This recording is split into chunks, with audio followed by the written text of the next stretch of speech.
Right. That'd be funny. Doo-doo. Hello, everyone. Are we live in a new journey? It's your boy Right. Geek for That'd Vern. be funny. We are indeed live. Doo-doo. Hello.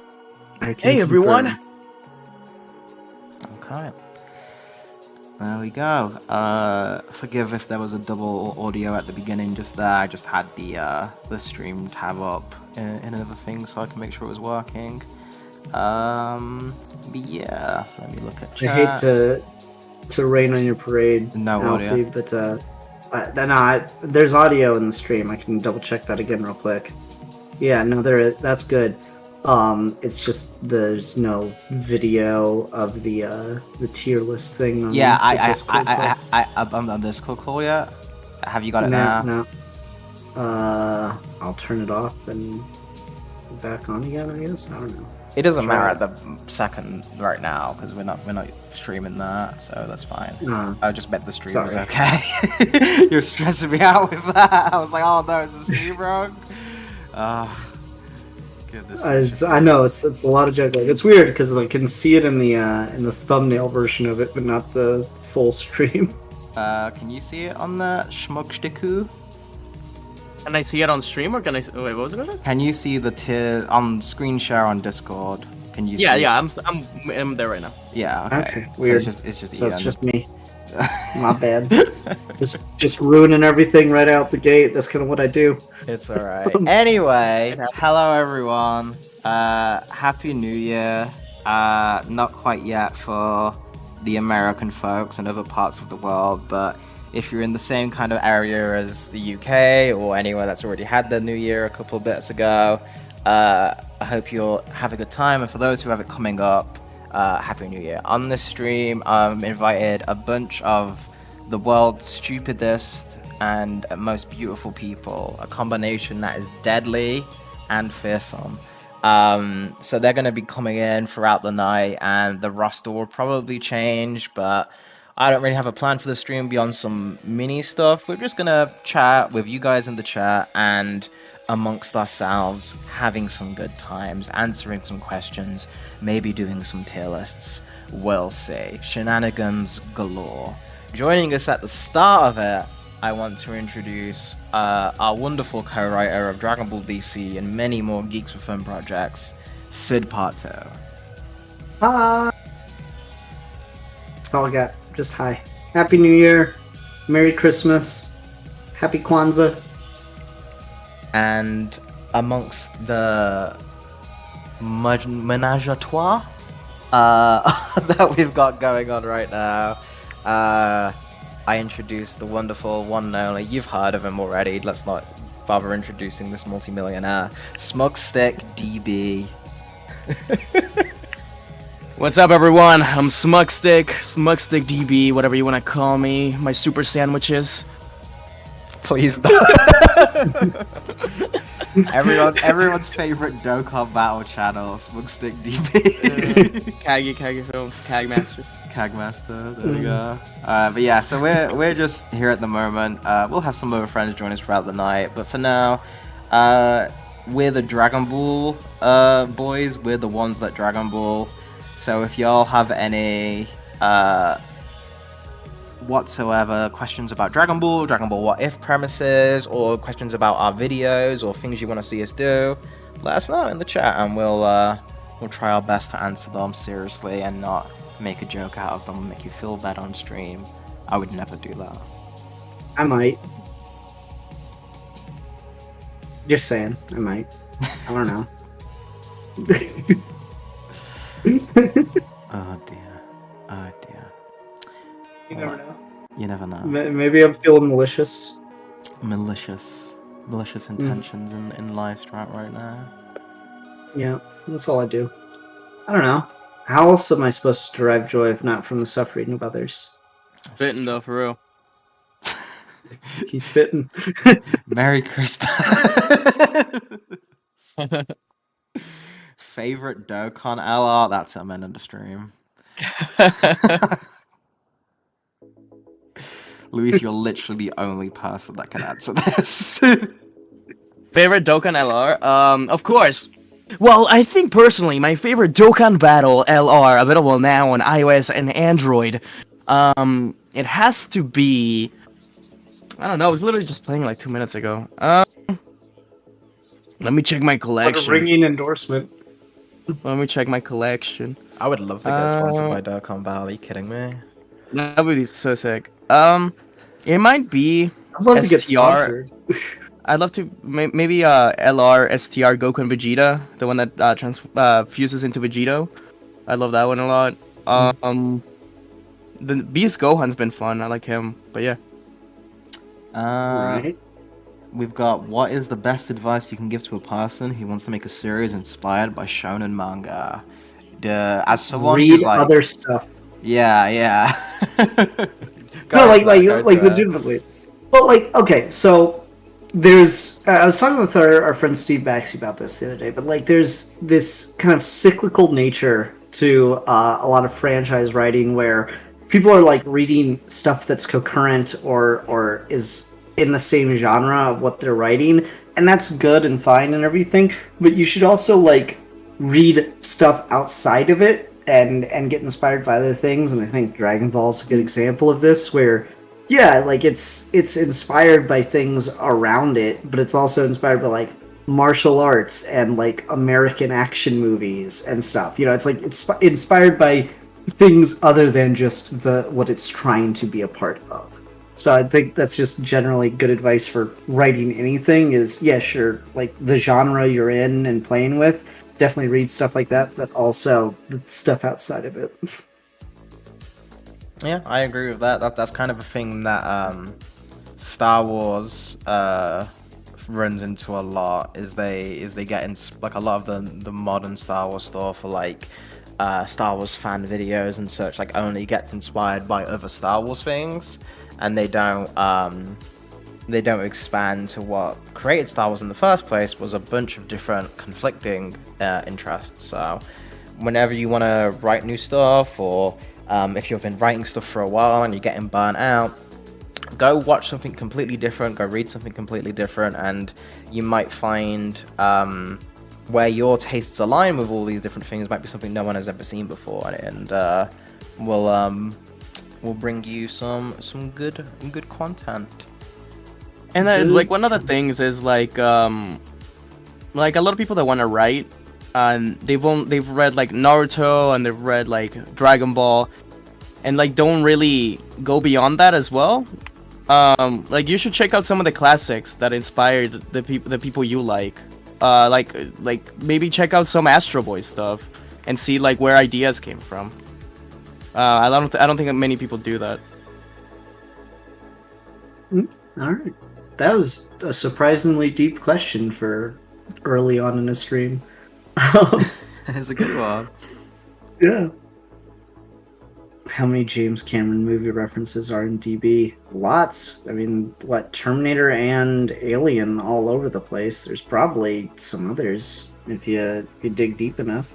Yeah. I don't know. You like movies, Toriyama bro? watched Like The movies? Abyss. I'm just imagining frickin' like Chi-Chi and Goku doing the Titanic thing. That's a piece of fan art. Someone make that. Not hard. What if Saiyans were real? We'd die. Yeah, it would not be good. Kid Goku Also, killed us that would mean all. Frieza would be good. Yeah. Frieza might be real at that point, too. Like, how much comes with this? We might be okay if it's only Saiyans and nothing else. Then they're going to be pretty far off, and I don't think they'll get to us. But there's a lot of implications there. I don't like this question. It scares me. How would Dragon Balls be used in the real world? Kind of like how they are used in the real series, selfishly and stupidly. There's never gonna be the person who gets the Dragon Balls is never gonna have an actually altruistic wish, and then given the fact that Bulma creating the Dragon Radar is like meant to be this like incredibly rare thing that no one in the universe has ever done before, they probably get lucky to have one wish like every 100 years. That's like the original series kind of intended. Like I don't think it's something you could spam, because the Dragon Balls would be so far across the world there'd be no way to track them, because they move so fast and they're so small. Governments would try to hoard them and stuff, and like you probably have get like wars fought over a Dragon Ball. Yeah, so definitely. It wouldn't be good. There would not be a mystical adventure, sadly. Yeah. Unless I was involved, then it'd be over. What would be your wish for the Dragon Balls? That's a good question. I probably wish to have like powers or something. I probably wish to be like Spider-Man. And that begs the question: is Shenron stronger than Spider-Man, so he can grant that wish? That's a good one. Because like I've got this like whole thing of, if anyone ever finds a genie lamp, you need to be calling me, because genies are like tricky, and I've got like the perfect scenario planned out for genie-based wishes. But Dragon Ball's a little bit more direct, so I guess I'll just go with I wish to have all the power that Shenron has with none of the limitations. I'm just gonna go straight to that one. Oh no, you're gonna be Jafar. No, that's the with none of the limitations part. I don't know. See, Jafar almost had it. Jafar, like, I don't remember. Yeah, because that's the whole thing, is Aladdin tricks him into wishing to be an all-powerful genie, but he doesn't, like, put any caveats or specifications on it, so he gets bound to a lamp as well. That's right. Yeah, so that's Jafar, like, legit had it figured out, though. He picked the best possible wish, he just didn't think it all the way through. Right. I don't know, I don't think you're thinking this all the way through, because you're missing one big thing of the Dragon Balls, is they can only grant stuff that's in Kame's power, and he couldn't make a Shenron that didn't have those limitations. So I think you're gonna get Shenron's gonna fucking explain. You're gonna become a set of Dragon Balls, bro. You're gonna get said hit without with the limitations. Okay. I said without the limitations. You're gonna get hit with that. This is beyond my power. You go real quick. Well, then we'll just be fucking sitting there for a while. We'll get out some paper. We'll draft this all out. We'll figure it out, man. You can do Shenron's that, kind of a dude. Shenron waits for a while. You can probably do that. Yeah, we'll figure it out. Shenron's kind of a...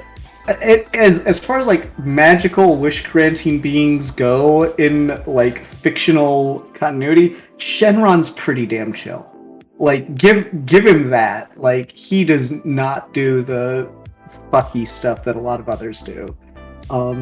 As far as wish-granting entities go. Which, there's a good one. What if Shenron was more of a trickster? Ooh, I kind of like that idea. Goku versus DC Goku. Quick, who wins? At the same age, DC Goku. If it's current Goku versus any other DC Goku, current Goku absolutely atomizes him and tells him to train and get stronger. Pretty easy, I'd say. I'm sorry, what? Luis said something I didn't hear. Oh, I just said, have you ever trained in your life? I'm just putting the more apart. The pose, the sit down. Yeah, it's so great. I hate the hood edits of that. It's so funny. It is. Goku about to drop the hottest rap album of the century. Oh, got Dragon Ball what ifs. What is your advice for writing a rival character? I like this just because it's more general writing advice. Yeah, that's actually a pretty cool question. I don't know. The rival is such like a shonen thing at this point that I'd say try to avoid shonen tropes like the plague, just because it's all been done. So what are you gonna say that's more interesting? And look to other media where you have clear rivalries, and go with something that's a little more like that as opposed to in your shonen thing. So I don't know, maybe like your sports movies have those kind of dynamics pretty well down pat. I was making the hot take argument to Alfie a couple weeks ago that Will Ferrell makes some of the greatest sports movies of all time because fucking Talladega Nights slaps. Dude, like, I know it sounds like a fucking rap, but like, if you watch the ending of Talladega Nights again, where they both crash their cars in the middle of like the final race that's gonna like all the chips are down for this one, and they both survive this miraculous crash and then get out and like lock eyes, and then they both start running for the finish line. That is some of the hypest shit in a sports movie of all time. I don't care. It's so good. I believe it. It sounds pretty cool the way you're describing it. I know, right? Like, just removing the comedy from it, like, or not removing it, but like looking out from outside of just the comedic angle. It's a really Will Ferrell makes some really fucking hype sports movies. He's really good at it. He understands the genre in a way that I feel like a lot of people do. My opposite take of that is I think if you're gonna write in stuff that Ian's right if you're writing a shonen series or you're writing something that's clearly anime or manga inspired, but if you're gonna be working in a different genre, like you're gonna make a romance movie or you're gonna make a sports movie or you're gonna make just like a crime mystery, absolutely take as many basic shonen rival tropes as possible, because that's what current filmmakers are starting to realize, that it's amazing. The moment you throw in a Vegeta style character in a romance movie, that movie got 10 times more interesting and entertaining. Like straight up, I'll catch up one day. Like that, straight up. Like they have to be able to grit their fists in anger at their rival's success. They have to be able to surpass them momentarily and flaunt that success off screens. When they show up, it's always exciting. The templates you want to look at here are Vegeta, Sasuke, Kaiba. These type of characters, if you throw them in literally any other genre, become fresh and exciting again. Because it's that kind of what we propose on DBDC all the time, of just learning from these different comic mediums that have been from the East and the West that have kind of remained separate and like locked in their ways, adding more crossover from the people who've grown up on both benefits the whole. And that's where you get like a lot of Michael B. Jordan, who's grew up on anime, for his third Creed, for his whole Creed sequel, is just making like a childhood best friend rival that now returns and wants to fight him. It's like, it's great. It's just made a Sasuke. And like comic books do this all the time now with a lot of writers who are introducing rival characters, like Batman got Ghostmaker recently, or other types of people like that. Like I think there is like a real untapped ground, not in the anime and manga side of things, but outside of it, taking those tropes and applying it, I think is still really fresh. And if you're going to do it, now's the time before it becomes eventually, like in 10-15 years, I think it's going to be tired out. But right now, it seems like it's really the way to go. Yeah, again, it's just more about like diversifying from the genre you're writing in. Ends up being the advice here. We've got a couple more questions from here, so does anyone want to pick one at random? Nah, I picked the last one, you go. Or Luis, you pick one. Luis, pick yeah, one. let me see. Let me see.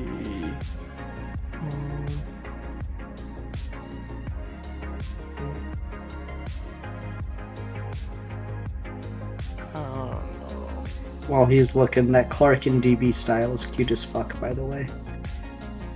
It is. I'm glad people like it. It turned out very well. It's what he says in the comments. Guess I'll die says it. So I guess you might be his reason for living. Congratulations. He'll live for more. How would an interaction between Kratos and Goku be like? Not much interacting, a lot more fighting. Yeah, I was about to say, they would just bounce against each other. They'd kiss.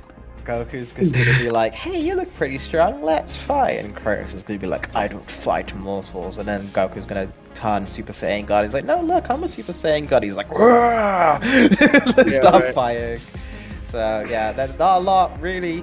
I don't really think they both really want to sit down and talk with me. They're both on the same page. And when Goku Goku's on the same page as someone, all they kind of do is just fight. Like, whenever Vegeta and Goku have a free moment, they're just sparring. So I think that's the majority of what it would come down to with Kratos and Goku, as I think they just throw hands for hours and hours. Maybe, I don't know. The thing is, Kratos is a bit more reluctant, depending on where you place him. But he's a bit of a reluctant fighter. Goku would have to do something that pisses him off. And to really... he would do it. He would do it. Yeah, he would. And you're 100% right. But like, I don't really see that as like a direct moment. Let me ask this, because you're the power scale one, Alfie. What point in Goku's like series, or what like saga of Goku is a Goku versus Kratos a really good fight? There's no chance before you get to Super. Really? There's no shot whatsoever. That's interesting. Kratos is like, the God of War thing is interesting because like if you just watch it on like surface level, it's like, oh okay, so like he's getting hit by like regular things and whatever, but, like it's like video game logic. If you go from like what the creatives have talked about, what the actual showings say and imply, like for instance, then this isn't the first God of War. I haven't played Ragnarok, so I don't know, like, whatever, I don't consider it as a spoiler, but like 4 hits someone so hard that it shakes the world tree and then sends that person back in time because of the fit of like one hit, and then Kratos has like a whole on fight with that dude. And then once you get to like the Zeus versus Kratos fight at the end of God of War 3, they're literally like, that is all of creation crumbling at the force of their blow. So unless you get to that Battle of Gods level, like there's no way Goku's doing it. Past that, I still think Super Goku's gonna have an issue, because even if you put them on like a relative like equal power level, Kratos has got so many like abilities and like hacks you can pull out. So I think it's gonna, the most comfortable example I'll give is like Moro Arc Ultra Instinct Goku. I think could probably take him, but before that you can make an argument for Goku beating him. I just think there's still like the power is going to be closer, because even if Kratos is starting to get like overwhelmed like hand to hand, he's got like time travel, he's got like different like things, and like Goku can adapt to those, but only so much, right? And like Kratos, if you give him his full arsenal, just has so much bullshit. So I think Super Era Goku's a close fight, but once you get to Moro Arc, I think Goku's improved enough and he can turn Ultra Instinct on whenever he wants, that I think he's probably taken it. Okay. It's an interesting one. I know. Kratos is really strong. Alfie some days. Kratos is really strong. Like, I didn't expect it as much, but he's like really, really tough. Do you think he's like strong enough to destroy a wall? He might be faster than a cheetah. Oh shit, that's pretty fucking fast. It's pretty good. Yeah, he can't climb that fucking spike wall in the first game on his own. Fucking bitch. Is Kakarot Ken equivalent to the DBZ heroic Goku? Yeah, I guess. Like, that's when we were first starting it, that was definitely more of an inspiration that we said. I feel like as we've gone on, that's become less and less. At least when I write him, as just like in my mind, I just write him now as just Goku, which you might think was like a cap out, but like, I just think Goku as is, we've taken him to the point now where Kakarot's gone through equivalent to a lot of Goku's like major character development arcs, where they land at like basically the same place. So now you just get to have the fun of like regular Goku meeting these DC characters. I think in his younger days, you can argue that he was like trying to be more heroic because he was mostly influenced by other people, in kind of the same way that at the start of Dragon Ball, Goku's kind of influenced by Bulma to just do whatever she says, so like he listens to people more. But I think as Kakarot, as he is in Doom Saga, he's had his whole Mogo training, he's kind of found himself, he's got his new outfit. I think the moment he loses the superhero outfit and now gets his gi, he basically just becomes like classic manga Japanese Goku, and he transitioned to that from DBZ dub Goku, which if you think about it like that, it's kind of a cool character arc. Like he went from one to the other. But But again, that's just something that you can. If you prefer it like that, and you prefer the dub or whatever, feel free to take that as your interpretation. I actually like seeing the different interpretations people have from DBDC scenes than I do, and than what Ian writes. So I think that's actually cool if you come up with your own, like, this is what I think Kakarot Kent's character is meant to be. Like, don't let me saying this, like, color your opinion. This is just how I view it when I write it. And once it's written and out there, fucking his opinion doesn't mean shit. Exactly. Yeah. It's fucking worthless.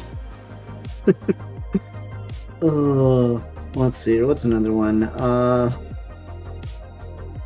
Now we got all these Kratos verses, and I used to be such a big God of War fan, now I just don't care much about that franchise. So I asked what if Cell was in DC, now I want to know what if Majin Buu was in DC.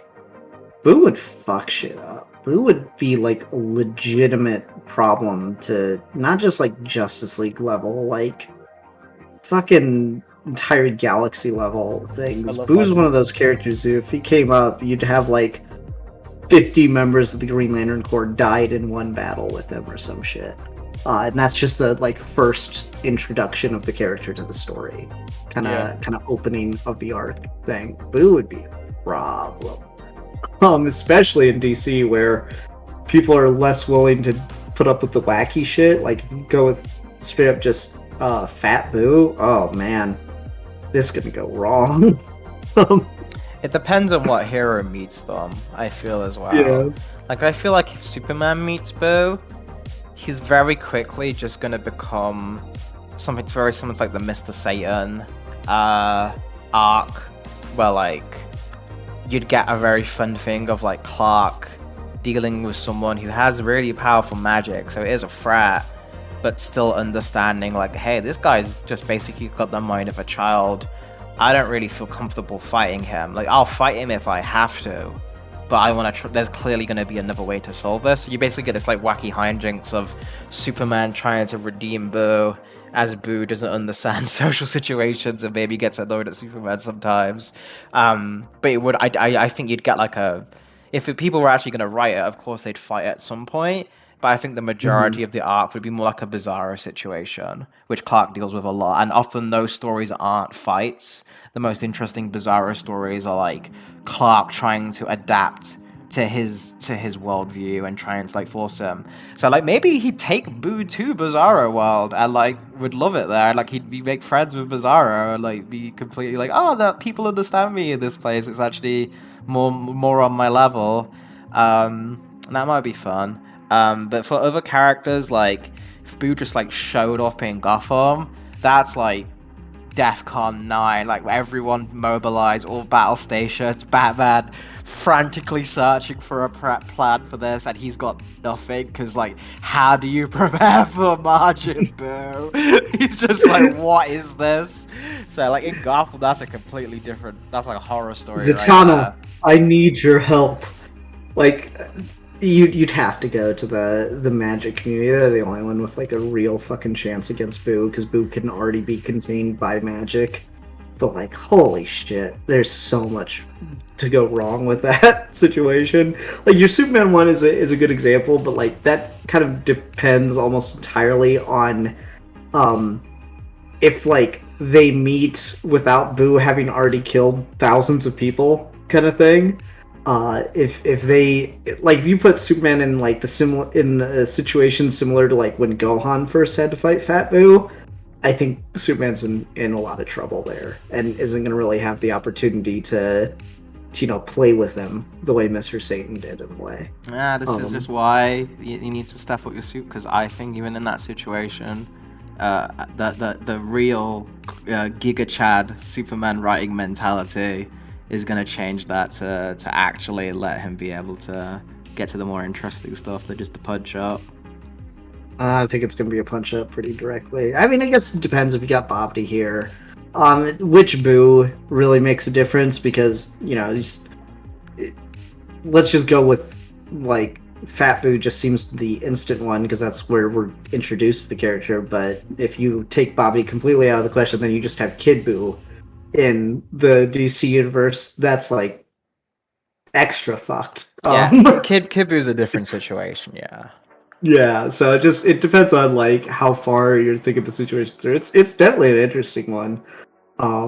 It's scary. That little fucker. I fear no man, but that thing, it I love scares him. me. He's just a little guy. Which He's just Luis, if you, because I know you like the Boo saga the most. Yeah. How would you rank like the Boo forms in terms of like your favorites? Like which versions of Boo do you like most? Kid Boo, Mr. Boo,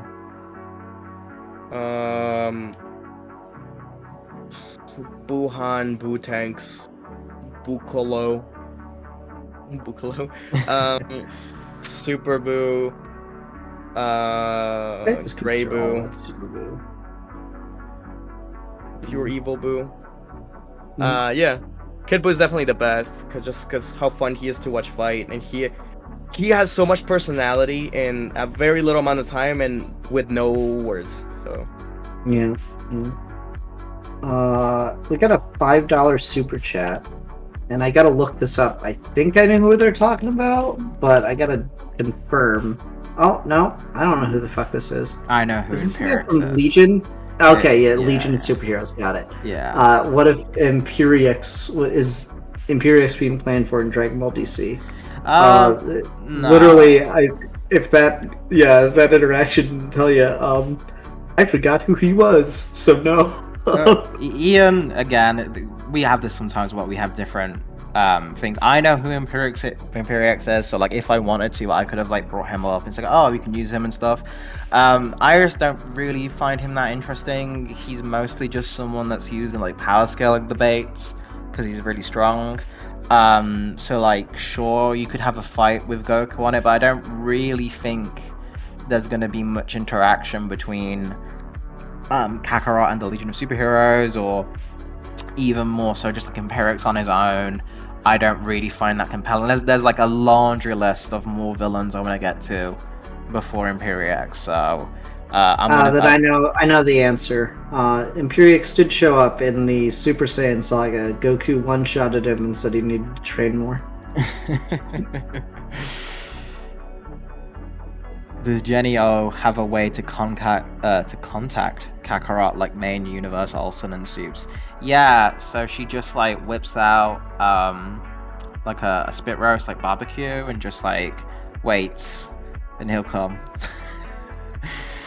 So just like leaves food out for him around the place, and like he'll know because Jenny always makes it extra best for him, so it doesn't need a signal watch now. There's a I cool do have thing. an actual answer for that. We but it was do. for the next saga. Yeah, I was just gonna say there's something else with that we talked about, but that's kind of like a spoilery thing. So for that, just take the joke answer for now. Yeah. Aragar says, shouldn't Gohan have dealings with the Legion due to him being Superboy? I mean, he has. That's an episode of the show, guys. Yeah, we did that episode. We had him meet the Legion. If you're talking about just like more regular ones, though, not really. Because the reason the Legion can go to Superman so often is kind of because he's like they very carefully pick what points in his timeline they can visit. Gohan right now is very in flux and very impressionable with a lot of his different things, as you would have seen by the last episode of DBDC. So there's not really much space where the Legion can pop in and talk to him without fear of the timeline being messed up. And you can make the argument that, well, why don't they do what they did in the Silver Age comics, where they erased Superboy's memory after every time they visited him? Aside from that being like really immoral and kind of not like is kind of risk dodgy, I think that works for Superboy in a way that doesn't for Gohan here, where Superboy is going to understand that and be like, okay, sure, whatever. Gohan's a little bit more unstable, and if someone tried to do that, he'd probably take it really, really personally. So it wouldn't fly as well. So I think the Legion and Saturn Girl are smart enough to know not so reckless as to endanger the timeline like that. But good question. I like the Legion. Another $5 donation. Considering all the hints you've been dropping, you think Lady Shiva formally get with Kakarot by now, considering how much their personalities mesh? I mean, if you mean formally, like they go around, boyfriend, girlfriend, go on dates, get married, that's not gonna happen. The relationship they have is as far as either of them are essentially interested in taking things. It's not it's not a typical hetero romance in the way that Goku and Chi-Chi are. It's basically what you get when you have two people in a relationship where both of them have value detachment from attachments and ascending past that and not being tied down to one spot or one place. Chi-Chi is a very different dynamic, and kind of you could argue it's better for Goku because she's very much interested in attachment. She's very much interested in having a home, being called wife, having children with him, and all these kind of things. These are things that Chi-Chi wants, and Goku's like, oh, I'll go along with this. Sure, I didn't know this was a thing we could do. Sure, whatever. Whereas Shiva's never gonna want that or suggest that in any circumstance. So Goku's never gonna bring it up either. Kakarot's just gonna go on his way. Shiva's gonna go on their way, and they'll enjoy each other's company and have a spa, and then some other kinds of spas. But outside of that, it's not gonna be anything more than that. Yep. And to the disappointment of 10 people. But thank you for the donations again, Robert Barrows. And while I'm here as well, just for your other question, yeah, there's not going to be a Chi-Chi equivalent or Bulma equivalent. These are just the only characters that were swapped over were the Saiyans. And anyone that's on planet Vegeta, no one else is swapped over. Smugstick was in DBC. What would you do? All right, here's because again I was just gonna ask. I don't like the guest of honor being so quiet. If you had to meet any DC character, who would you pick? Who would you meet? That's a good question. I feel like the obvious choice for me is someone like Superboy or Blue Beetle or something like that. But I feel like I'm so similar to some of those characters that we just clash heads. I feel like I'd like to meet Superman. I feel like I could get some good lessons from Superman just to talk to him. Nice. He'd probably be the one who'd be able to get you back home as well. Yeah, exactly. It looks like we've been joined by Mr. Steve Baxi. How you guys doing? How you doing, buddy? Alfie, how's the future? Lewis, where the fuck have you been? Can I curse? I'm joking. Yeah, you can. Yeah. Welcome everyone. For I think one of the first times on the channel. No, we've had you for the Teen Titans role. I think this is the first time just casually joining you. The one and only Steve Baxi. Woo! What's up? Until I make my Steve Baxi clone, it'll be glorious. Can I have one? No. Aw. Please? Two Steve Baxis occupying the same place may just die from pretentiousness. Can't cross the streams. Yeah.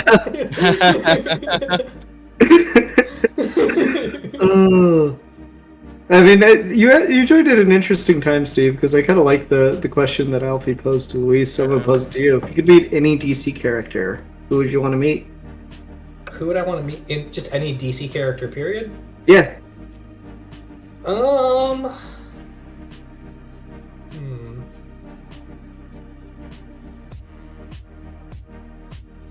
You know, this is gonna be a weird one, but I think it would actually be kind of fun, just because I feel like it's the one DC character where I feel like you could kind of get off on having a decent conversation with them, and it wouldn't just sort of be the one-note supervillain plot or save the day, protect my secret identity kind of thing. A situation where you're not kind of dancing around anything, they're just open and honest exactly about their intentions with you as they're talking. But Red Tornado. Wild Interesting. Pick. Wild Pick. Never I would imagine Red Tornado. Yeah, I would love to just kind of sit in a room with Red Tornado and be like, so what do you feel? What does it feel like when you feel? What do you think about? What are those thoughts? Are you really thinking, or is it just inputs and outputs? Do you think you're thinking, or do you not think you're thinking? What's going on there? Would you Steve's like to been build writing a about family? AI lately. Did you I notice? start hyperventilating. Man, I've been so deep down in the AI art rabbit hole lately. Maybe that's part of the reason. We got another. I think that'd be interesting. We got another donation, and we can all kind of talk about this. It's interesting how like everything started with Dragon Ball. The moment Steve talks, now it's shifted to more DC. It's like he brings the gravity. He brings the gravity of the DC universe with him. 2 questions. I am the Alpha and the Omega. Is there going to be a Kevin Conroy tribute in the next episode? I hadn't thought about that, but you know what? I might sneak one in there. I might find a way to sneak in a little tribute to him, because we did one to Denny O'Neil in Echoes of the Night. So sure, that's a good idea, Robert Barrows. If you see that pop up, you're the one who made me think of that. So good job. And 2. Do you guys rank Young Justice Season 4 if you've watched it? I haven't watched it. I've never want to touch anything Young Justice again. I'll let everyone else take it from here. Young Justice is bad. The worst. Young Justice is bad. So is like the second half thing that they released, is that the rest of season 4, or is it like considered season 5? No, it's the second half of season 4. Okay, I only watched the first half. Okay, like it's not good. Don't get me wrong, it's not. But like there's like moments that I was just like legit like I'd fucking do that. Because there's the episode where Connor dies, and like they've been working on creating like the whole shrine and stuff for his marriage.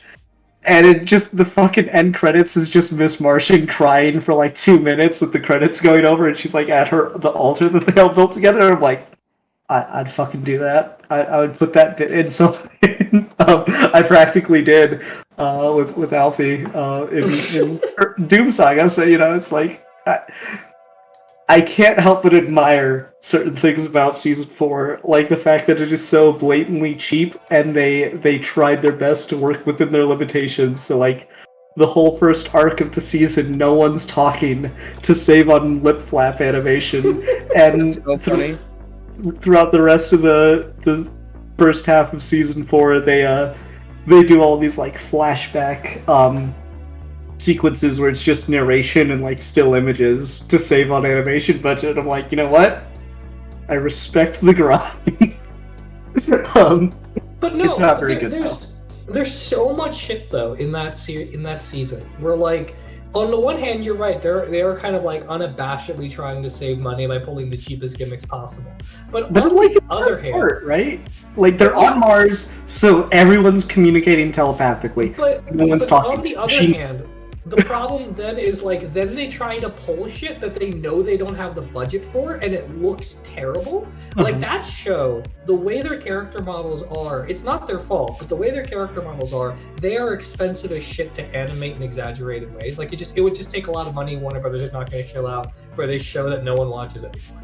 But they try so hard to like make it seem like their stock cardboard cutout animations are not stock cardboard cutout, and make them try to emote, and it lands in the worst way possible. There's so much where like the voice acting and the lip flap just do not match. The face does not match. There's so much shit too in the second half of that season where it's like, okay, clearly someone has a pool going about how many characters you can fit in with expository backstory without ever developing a relationship that you care about, and the only way you understand what the fuck is happening is if you vaguely understand who this character is supposed to be in the comics. Like the sheer number of people that were mad about the Lady Shiva Cassidy, Cassandra Cain, Batgirl in that show, I'm convinced are just like, they clearly don't seem to understand what's happening here. Because there are so many people who are mad about like, oh, this is a terrible depiction of Lady Shiva, this is a terrible depiction of Cassandra Cain, whatever. You know what? You're probably right. But all of you Have you seen this show? Have you spoken to another human being? I'm not convinced this show told you who Cassandra Cain was. So She funny. just fucking showed up and suddenly she had a mom and there's all this backstory that they just never explain and they pretend like you're supposed to care when her mom's a bitch. It's so bad. That's fucking hilarious. The Virgin so Young bad. Justice versus the Chad DBDC episode 3 with her entire origin in a 1-minute intro sequence. It's so fucking nonsensical, man. I just don't get it. And like it's I'm not one of those Young Justice haters who like thought it was terrible from the get-go, like Alfie is. But I think there was a certain point in that show where like you could really respect what they were trying to do early on, even if it wasn't 100% great in like season 1. But man, the turnaround whiplash, the sheer amount of like, I don't know if I want to die on this hill that started so quickly by the end of season 1, I just don't know how anyone defends the show anymore. Like, Okay, you know was what? so I will bad from come. like episode 26 on. I will come to the show's defense for one fucking thing. What you got? Doom Patrol, go! We are called the Doom Patrol. We'll go on a mission and die, cause that's just how we roll. You know what? Fuck it. Flawless. 10 out of 10. You know what? That's probably fair. I will also give it. I'll give it some points for making Beast Boy the star of Star Trek. Yeah. Like, what was that about? I don't know. I take all the points away because of Superboy. I fucking hate that Superboy to death. He sucks. I hate him. I hate him so much. I hate that Superboy after like the first half of season 1. Like the first half of season 1, he's great. Everything after that fucking sucks, and their Superman is trash too. Oh yeah, no, that's why Alfie hates the show, is because Superman just shows up and is like immediately awkward around boy who needs help. Right. And Alfie's like, no, I can never forgive this. No, the worst thing about it, the worst thing about it is like not only is Superman a shitty dad to Superboy, but he overcomes by being a shitty dad by rationalizing, actually, this isn't my son, he's my stepbrother. Come on, bro, let's just grow out together. I take no responsibility for you whatsoever. Me and Well, Alfie. I did too, Louise. Yeah, I was just gonna say. That's so funny. Oh my god, it's so We're bad. I've had a in few sync. drinks, if anyone can't tell. You're okay. That's perfect. I wanted you to loosen up. Because we're still going to be answering questions, folks. But I feel like now is probably a good time to move to a little game, some controversy for a thing. Steve, can you see the screen share? Yeah, the tier list? Yeah. Only and me. Okay. can you see it yet? Or are you still? No, I've tried like multiple times. Throw it up on the mainstream, and I'll probably be able to watch it vicariously through there, and I'll just okay. All right. Well, I'll be telling you who the people are anyway, so you'll probably be able to still wing it. But we're going to be doing a DC and Marvel tier list, and basically what we're doing is we're going to rank them on how much we like their characters, and this is you can go intellectual with this. But because the most intellectual of all of us is a little tipsy right now, we finally got him down to. We brought him down to our level, where we're just gonna be shit posting. God, how dare you? Exactly. we're just gonna be shit posting about these DC tier lists and basically ranking like who objectively, this is the definitive answer, are the best DC characters, who are the worst. And all that good stuff. So let me put this above here so you can see this nice and clean. Okay, very nice. Let me zoom in some more so we can see the characters. What the fuck are all of these Naruto avatars doing? Get the fuck out of here, you weebs. Exactly. What is this? What did I join? When did we decide this show was good? There we go. When I did, as the ruler lord of this channel. And speaking of ruler lords, your queen has arrived.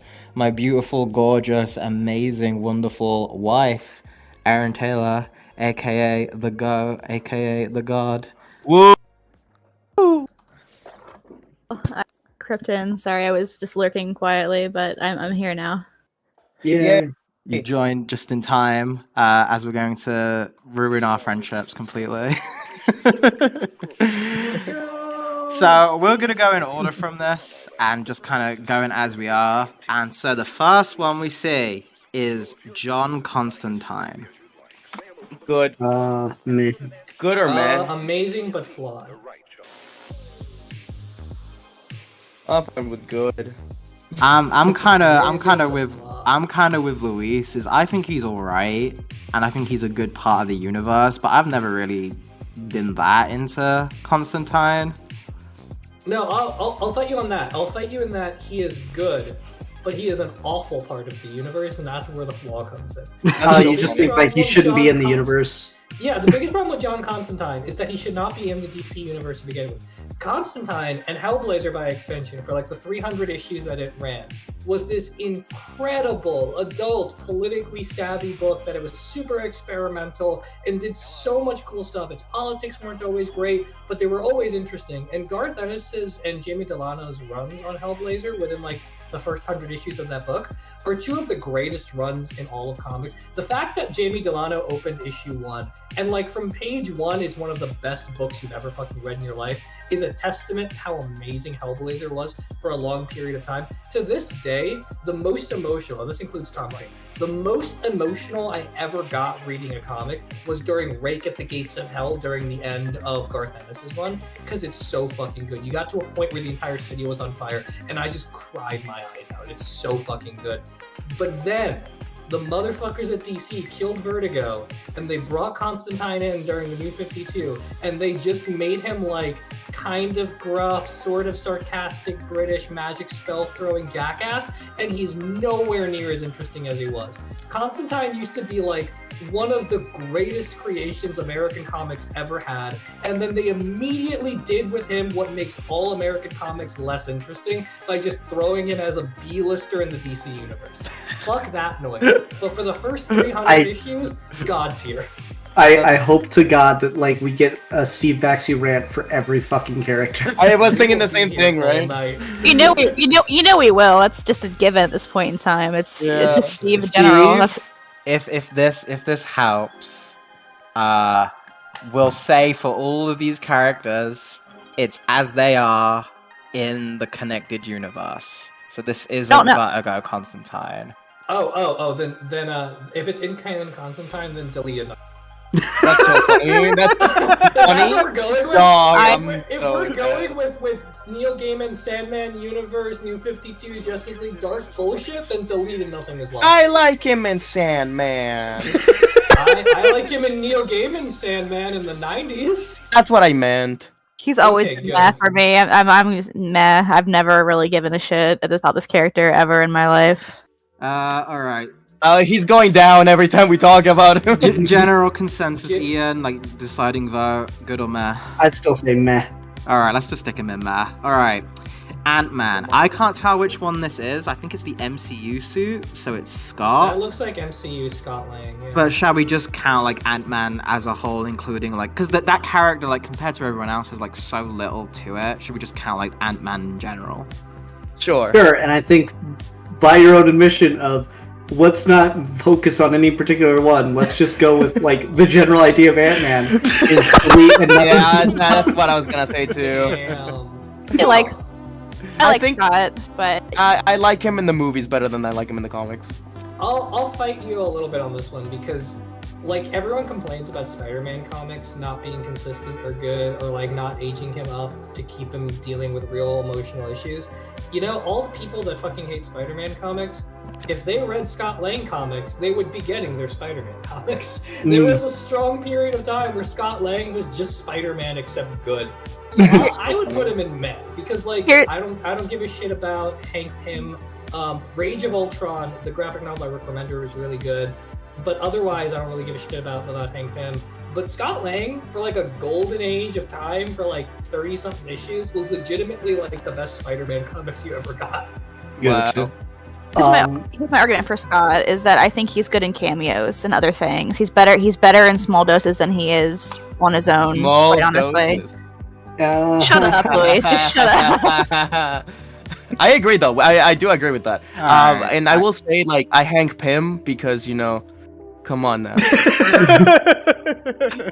He was the blueprint. No, but I the blueprint. Yeah. No, but I agree with Aaron.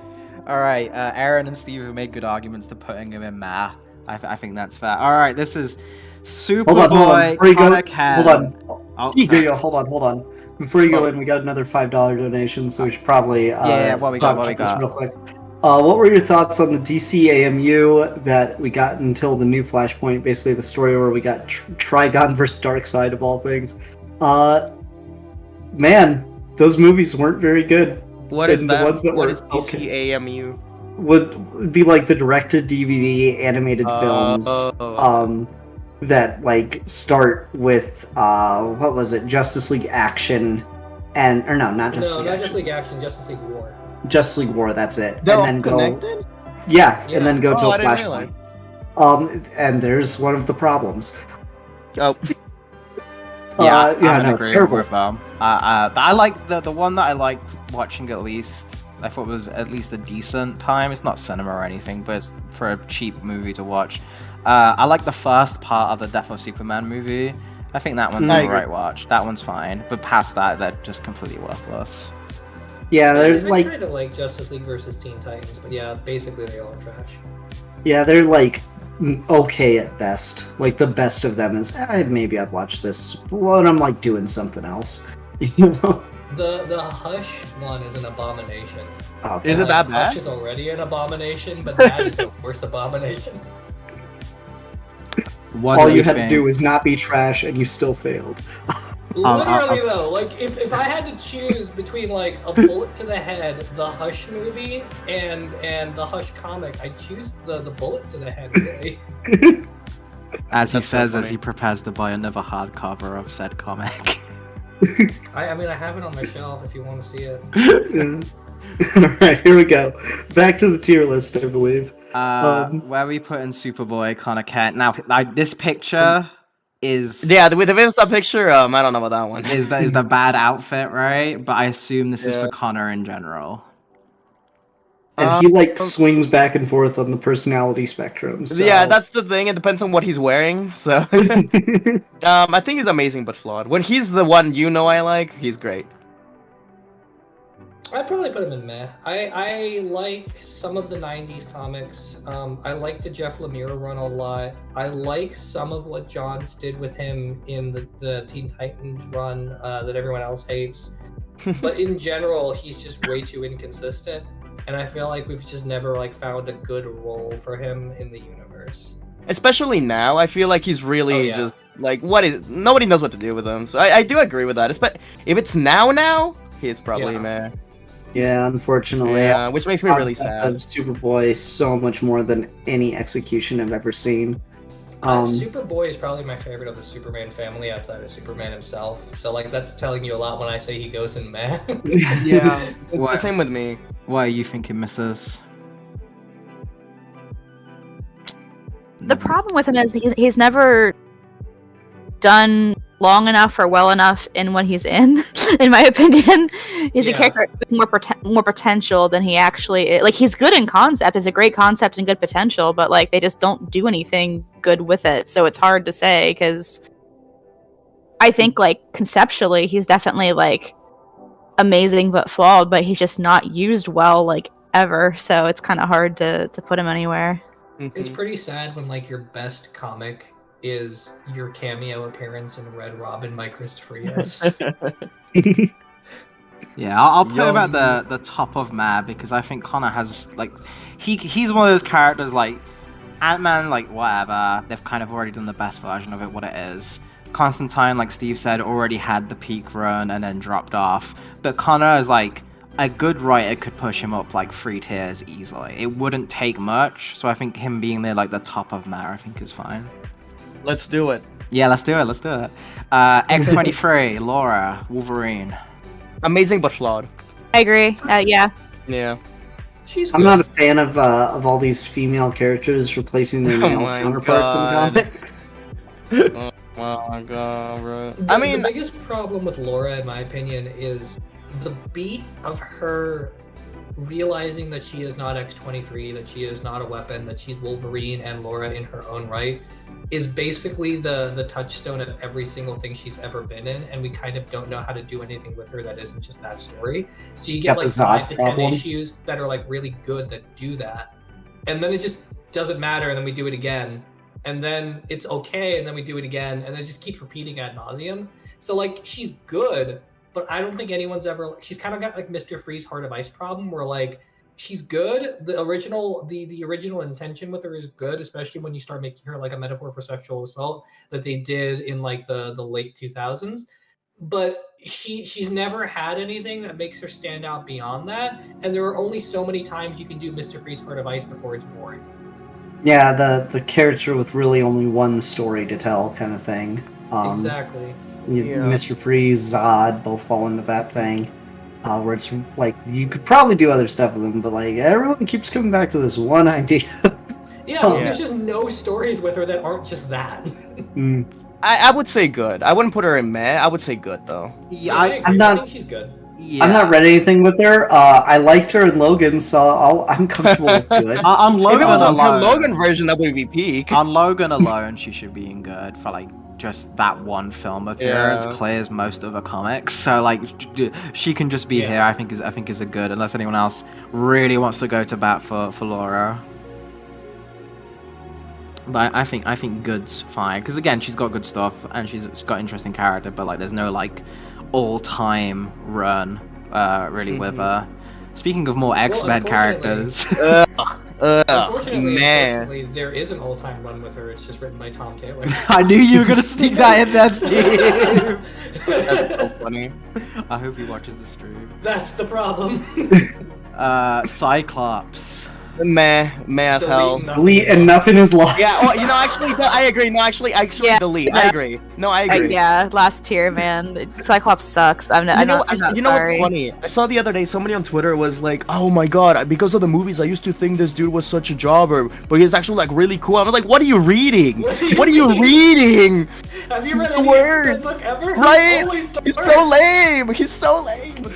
Of the limited amount of X-Men I've read, I think he's got like interesting potential, and like here and there we've done cool stuff with him. Like I think Kieran Gillen did some cool stuff with him. He's got some really cool moments in the Morrison new X-Men run, and then when Rick Remender took over the X-Men books post AVX, and we had Havoc, and we had him and Captain America come to blows in like Uncanny Avengers. All that stuff's really good, but I think the sort of note we've landed on with Cyclops is he's boring and no one likes him. Therefore, he's angry that no one likes him. And if that's your whole character, then yeah, delete it. Nothing's lost. When X-Men fans say you're boring, you know it's alright. Yeah, exactly. I think the problem with him is that even when he's right, he's insufferable. So therefore, you don't want to side with him at any point in time. Even when he's like legitimately right, you're like, you know what? No, you're just insufferable, and I hate you. So therefore, never mind. Maybe For real. he is really you. Steve clears Cyclops. Emma Frost and Jean Grey need to meet Steve immediately. They need to upgrade. I am so here for Emma Frost. Supergirl. Alright, argue with me. Peak. No, I agree. No, I agree with you. Peak. Amazing but flawed. Yeah. I'd agree with amazing but flawed. I can't put her Supergirl- in peak. She just doesn't have enough to her name of that quality. From minute one, when Otto Bender ripped off his own idea to make Supergirl, she was one of the most interesting things in all of DC, and she's one of the only characters whose Silver Age origin story is legitimately amazing and should always be her origin story. And then Tom King, Woman of Tomorrow, is one of the best books DC's ever released, like ever. But that's like one in what? Like what? Does anyone really care about the Peter David run? Remember fucking Matrix Supergirl during Death of Superman where she was shouting Lex Luthor? Like, come on. Oh, I do remember that. I do Yeah, remember like that. Ew. Red Lantern Supergirl's kind of interesting.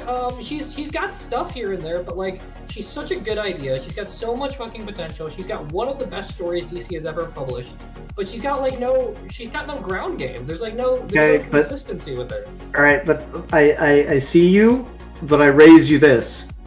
She was naked in that Superman Batman. I was just gonna say that, movie. dude. World's Finest. I was gonna say the exact same thing, dog. You know what though? Because Helen Slater was naked in the Supergirl movie, that kind of pushes her up a bit. Yeah, I agree. so- No, peak. That's We're all in agreement then, right? Geeky Jadav and Casbevers are gonna fucking love this episode. Hey. But no, I think in general, I think Amazing but Flawed is probably her best right now. Yeah. I think that's years, fair. who knows? But for now, yeah. Yeah, that's a good one for Kara. Ice. Delete and I don't nothing know is them. lost. I don't know them like that. I don't know. I like her. Okay, She's no, lesbian. It's cool. I'll put her in Met. I'll put her in Met because Justice League International is really good. Some of the weird stuff with like her like dating the devil and dying and whatever that's about, that stuff's kind of interesting. Human Target is a really, really good book. We're using her right now. She's really fucking funny in Brave and the Bold. So I'd put her in Met. I think her problem is also kind of like Connor, not Connor, like kind of like X-23. She's got like one story, which is Justice League International, and she's got nothing else. But she's less interesting conceptually than X-23 is. So probably like in the middle of Meh. Yeah, sure. We'll put her there. I think as this list gets longer, we might have to bump her down one as like other characters get in. Like I don't think you're gonna be able to keep Ice there for long, but we'll see. We'll see. You made some good points. Yeah. I just think in the long run, it's truly I think I can bump her up. I mean, she's a lesbian supermodel with fire, so obviously that goes straight up to peak, right? I think I mean, you, it's true. Steve, and Louise need to make a different tier list. Man, there's a line in Human Target. It's like issue 3 or 4, where he's like looking at Ice and they're about to have sex, and the last line of the comic is I'm looking at a goddess, and all I can do is get on my knees and pray. And boom, the issue's over. It goes so hard. Speaking It's so good. of looking at a goddess, the Incredible Hulk. Peak, Oh, easy peak. Incredible. Just some- Amazing, Yeah, just but as flawed. the Immortal Hulk bit that I've read, it's peak. Well, so, Amazing, but flawed. much like Supergirl, right? So, original origin story, fucking incredible. So much was done in those early Stan Lee issues as a metaphor for the paranoia of communism and atomic weaponry. The TV show was a landmark in the 1970s and 80s. The character in general is like so malleable, and over the years has had so many just back-to-back seminal runs. I mean, Peter David with all of the multiple personalities and Grey Hulk and Joe Fixit, like that on its own could fill a book of everything you could do with that character. And that run went for years and years and years. But like even after that, right? Like you got Greg Pak, you got Planet Hulk, you got World War Hulk, you got Immortal Hulk, you got the brief run Wade did with him where he was an agent of S.H.I.E.L.D. You've got that incredible Jekyll and Hyde run with Jason Aaron where like they separate. You can make Bruce Banner the bad guy and Hulk the good guy. You can make Hulk the bad guy and Bruce Banner the good guy. It's a metaphor for abuse. It's a metaphor for political weapons of mass destruction. We are like, getting the Steve Baxi rant for every character. We really I are. love this. There's 75 characters. the Hulk, much like Spider-Man, is like one of the greatest How ideas keep anyone's like ever playing had. with where he's gonna put him? Peak. Nah, I don't think we can. We need to have any more arguments. Mrs., what do you think about Hulk? Peak or no? I think conceptually he's peak, but I don't think he's always done very well. I'm waiting for Immortal Hulk was good, but I'm waiting for another run that really blows me away with Hulk.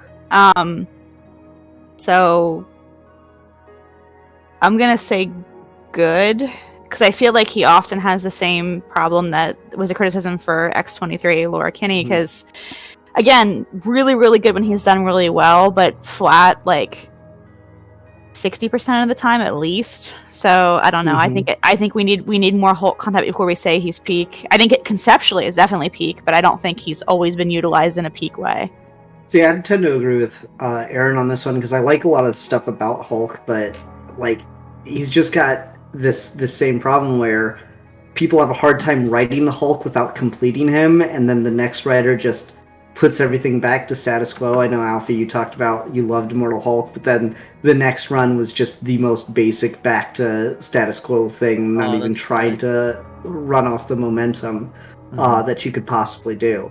And that seems to be just one of those things where he's a really good character, but he's a character with kind of limited prospects, it seems. Well, so I'd be willing Amazing but Flawed. We'll see. I think if this list like gets a little bit more packed, Hulk can make the argument to go up a tier for now because of just like his influence like around the world and like how many like he's like the TV show, like he's got a lot to his name. Mm-hmm. I like the TV you show a can lot. write him in so many different ways, and we really have over the. You can put the Hulk in any situation, and that metaphor, that central Jekyll and Hyde, always works. We'll see though. I think amazing but flawed because I think both you and Aaron are like completely right. But if that list gets up a bit, I think we should bump Hulk up a bit more because I think he's at least a tier above Supergirl in terms of just like success. But we'll see. Sue Storm, Fantastic Four, Sue herself, the Invisible Woman. She's good. She's good. Yeah, she's good. I don't. Yeah, she's good. I don't really care about Fantastic Four in general, so my opinion here is kind of meh. So I'm just gonna go with I don't really meh. know if like there's much to say about Sue when you're not talking. Yeah, about that's the rest thing. of Yeah. them, you know? I think the argument for it could be that at least that's like consistently like there's not really a lot of bad Sue Storm stuff, and whenever she's there, she's always like whenever she shows up in other books, it's nearly always to like a benefit.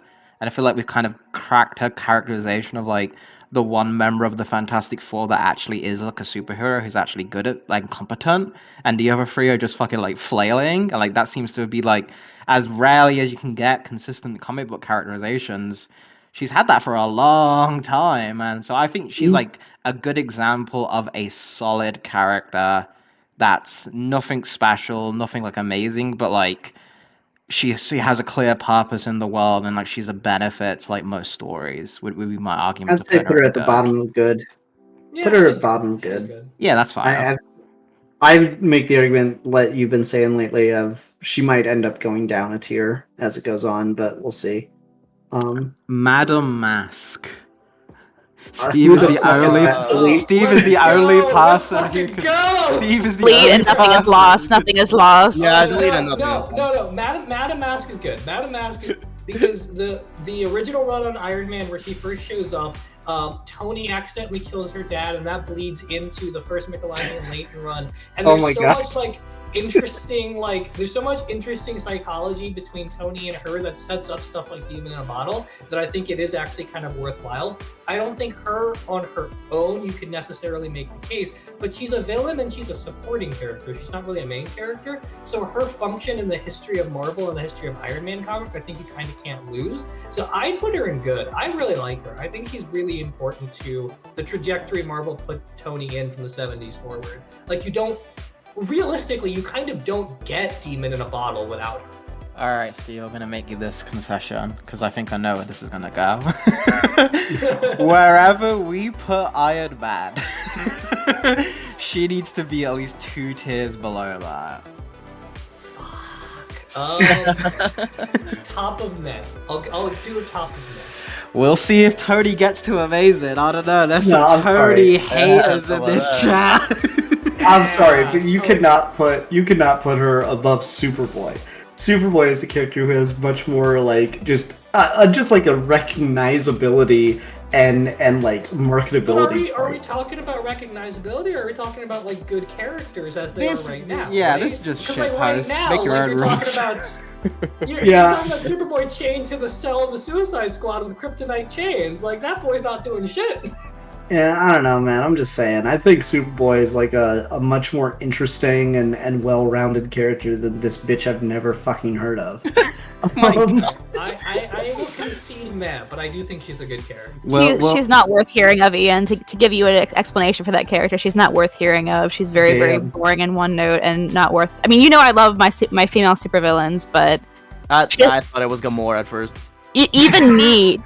Doesn't even interest me, and I'm always here for the female supervillains that are irredeemable, but Madame Mask is just fucking bland as hell. She's like Viper, but like worse. I don't even know who the fuck Viper is. Oh my god, that's so funny. Rules too. Damn. All right. This is gonna be rough. Doctor Doom. Peak. Oh, peak. Absolutely peak. Just on I don't think I've ever alone. read anything bad with Doctor Doom in it. Seriously.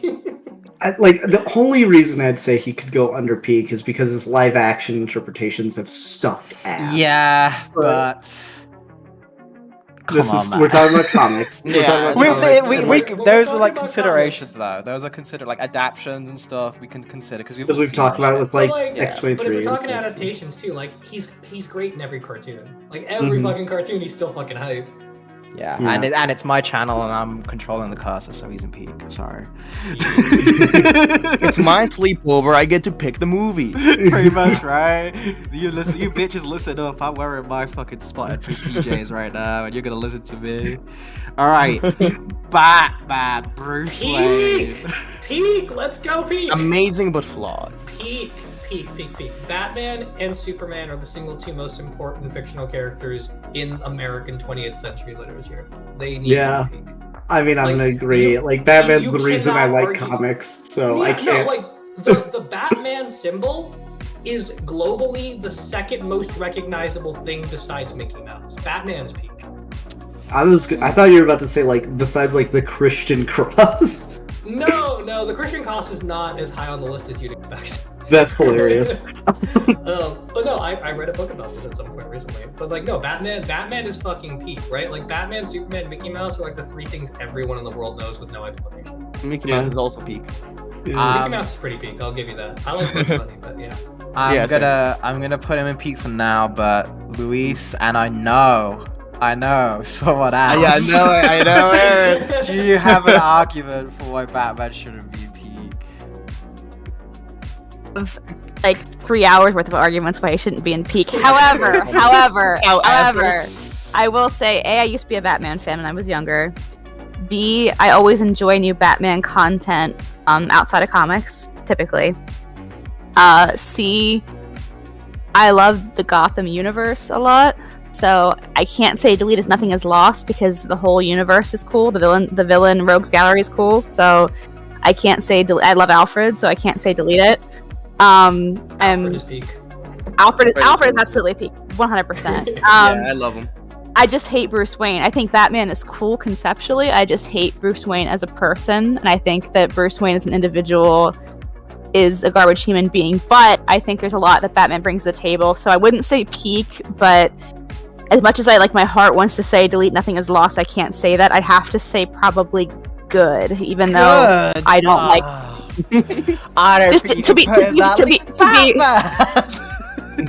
I'm being fair. I'm trying to be really fair and non-biased that statement. I really am. That's me trying to be like, I would be like, but you're fucking crazy. That's so funny. That's so funny. All right, fellas. I'm gonna step out for now. I'll return later on, probably. No problem. No problem. I was gonna say, you should definitely be above Dr. Doom. Wow.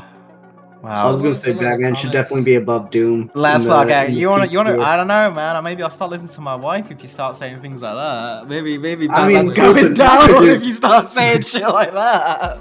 Dr. Doom's nice and all, but Batman's fucking Batman. I'll put Doom above Batman just because as a peak as Batman and as legacy as he is, the sheer quantity of Batman stuff that is garbage and ruinous reaches like a large scale than like any other superhero character, to where like BVS being the way it is wouldn't have happened if it was fucking Madam Mask. Like, it had to be Batman. Bro, okay. If you combined every bad Batman story ever published, you would have more published comics than every single book in every one from Men. Like, there's just so many. Yeah. There's so many. Because he's been around for 80-something years. So I'm gonna put Doom. We'll see that. We'll see when we get to the end, but for now I'm keeping Doom above Batman, just because I'm a petty bitch.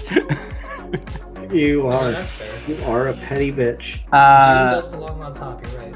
Martian Manhunter. Good. Yeah, good. Bottom of good. Good. I agree with good. I like Martian Manhunter. I think he's a good example of just a solid. I wish he had a book on his own that was good. The Steve Orlando one was good. I've not read it. Every time I read a Martian Manhunter book, it's like, I joke about Marvel books where they hook me for like 2 to 3 issues and then they just fall off. fucking, I wish I could get through one issue of Martian Manhunter comic and like it. The Human Target issue with Martian Manhunter, Tom King makes him really kinky because he's afraid he gets killed by fire, but he's also like really into fire. It's so great. That alone puts him in good. Steve just speaking from experience now. It's true. 4, The God of Thunder. Amazing but flawed. Meh. Mrs. You know my argument here. Yeah, I don't know. This is a hard one. Norse mythology fucking sucks, and it always has. You're out of your mind. Can we get a Dragon Norse sweep in the chat? The biggest problem Thor has really is like a lot like Supergirl. He's got like no staying power, like at all. Like there's so many like individually good stuff I can like throw here and there, like the start of the JMS run, or like the Walter Simonson run, or the Matt Fraction one. Like there are pockets that are good, but like dude's got no consistency. So like all of the cool shit you could do with like Kid Loki, or like Asgard on Earth, or like fucking Surtur coming out and commencing Ragnarok, like all the cool stuff you could do is just so fewer and far between all of the really boring shit. So I'd put him in amazing but flawed.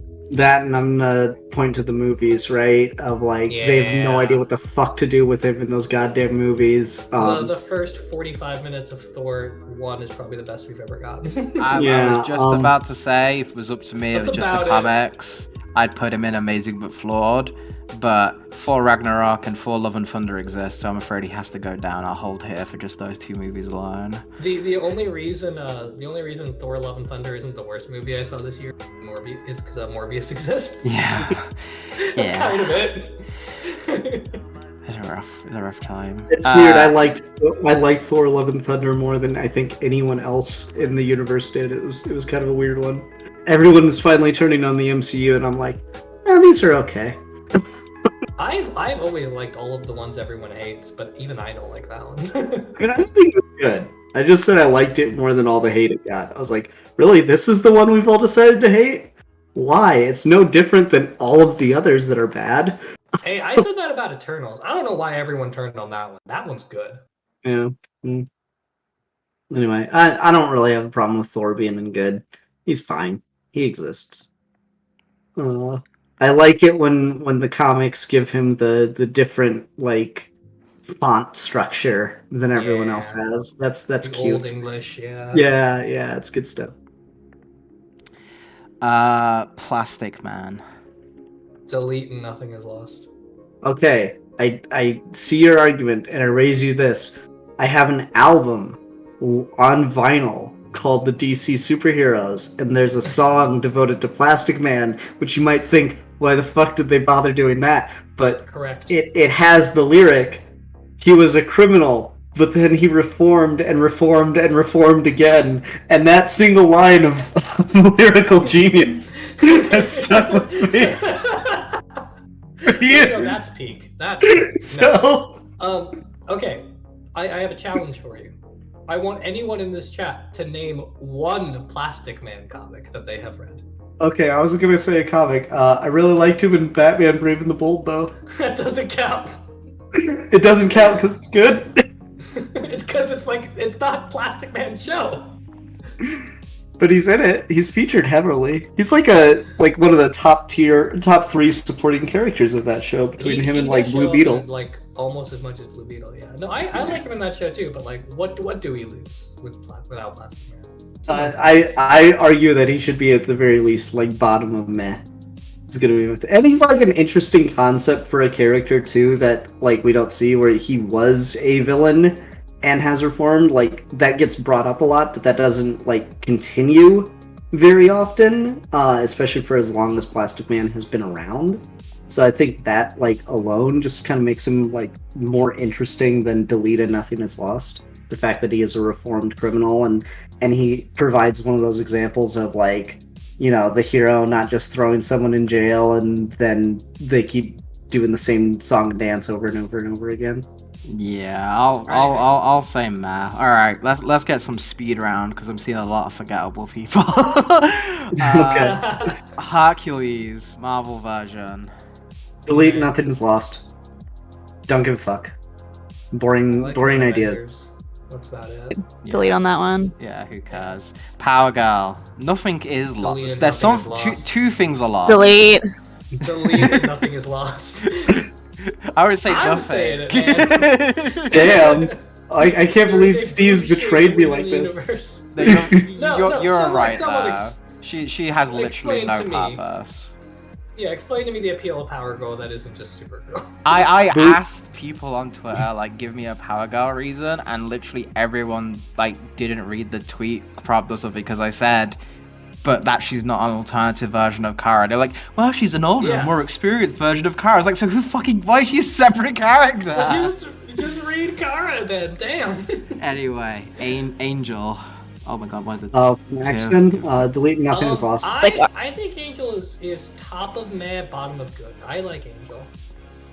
The tear thing's messing me up. What has happened? What has happened? We've broken it. Oh But no. I, I'm just seeing it all now. This is great. I like the original Archangel stuff. And then with when he becomes an acolyte of Apocalypse, I like his sort of redemption arc. I like him in X Factor. I like Angel a lot. He's cool. Okay, wow. I don't know why this thing has done this. Angel, meh. Cassie Sandmark. I think that's who that is. Wonder Girl. No, Man. has. I need to read more of her stuff. Yeah, I guess delete. Nothing is lost. I hate that Wonder Woman's family of characters keeps getting created just so they can be on the Teen Titans. I think there's something like fundamentally problematic with that. Yeah, I agree with you. It's kind of fucked up. Red Tornado, Steve's favorite boy that he was just talking about. I really love Red Tornado, but like he is in the same vein as everyone else in meh and good, or hard to find good stuff for. So I would put him probably in meh, but I could see an argument for why someone would say deleted, nothing is lost. But I like him. I think he's a cool character. I think he's above. I don't think he's above Cyclops, so I guess he should be there. I don't think you can make an argument that he's like better than Cyclops, but if he's worse than Cyclops is like the gatekeeper of delete. Like if you can't get past Cyclops, you're gonna get deleted. The problem is, the biggest problem here is that like if Vision is on the list, then who the fuck cares? Red Tornado. Right. Because Vision is the good one. Aqualad. Delete. Nothing is lost. He's got a cool design at least, but yeah, that's about it. Is this Hyde Jackson? Is this the new one? Yeah. Yeah. Oh, deleted, nothing is lost. I'll put him above Madam Mask because I don't like how Steve said that. It sounded racially motivated. Definitely 100% was. I played Call of Duty. Ghost Rider. I'm gonna assume this is all of the Ghost Riders. Oh man, I fucking love Ghost Rider. Ghost Rider is one of my favorite characters. He's just such a cool concept, and the design's so fucking cool... sick. The design is so fucking sick. The fucking Danny Ketch penance stare is one of the coolest fucking superpowers of all time, where he just stares at you and your soul burns with the weight of your sins. And it's not like God's sins, it's the shit you feel bad about to the point that burns you up inside. It's so fucking cool. And like Johnny Blaze has got a Hellfire shotgun and made an entire bike out of Hellfire. And like Noble Kale is the king of hell. Like there's so much cool shit in Ghost Rider. But like so much of it is also really bad. So yeah, I'm gonna go with amazing but flawed. Amazing or flawed, but flawed or good. I could see an argument for either. I really love Ghost Rider. He's one of my absolute favorites.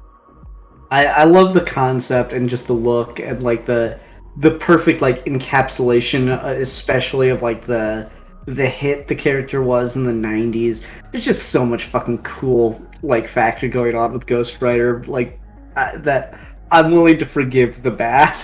His best friend is Jesus. Ghost Rider's like Ghost Rider's like a toxic relationship. It really is. It's like, I know he like drinks and that he's like he steals from me, but he's so hot. Literally. Yeah, I think Ghost Rider's pretty good.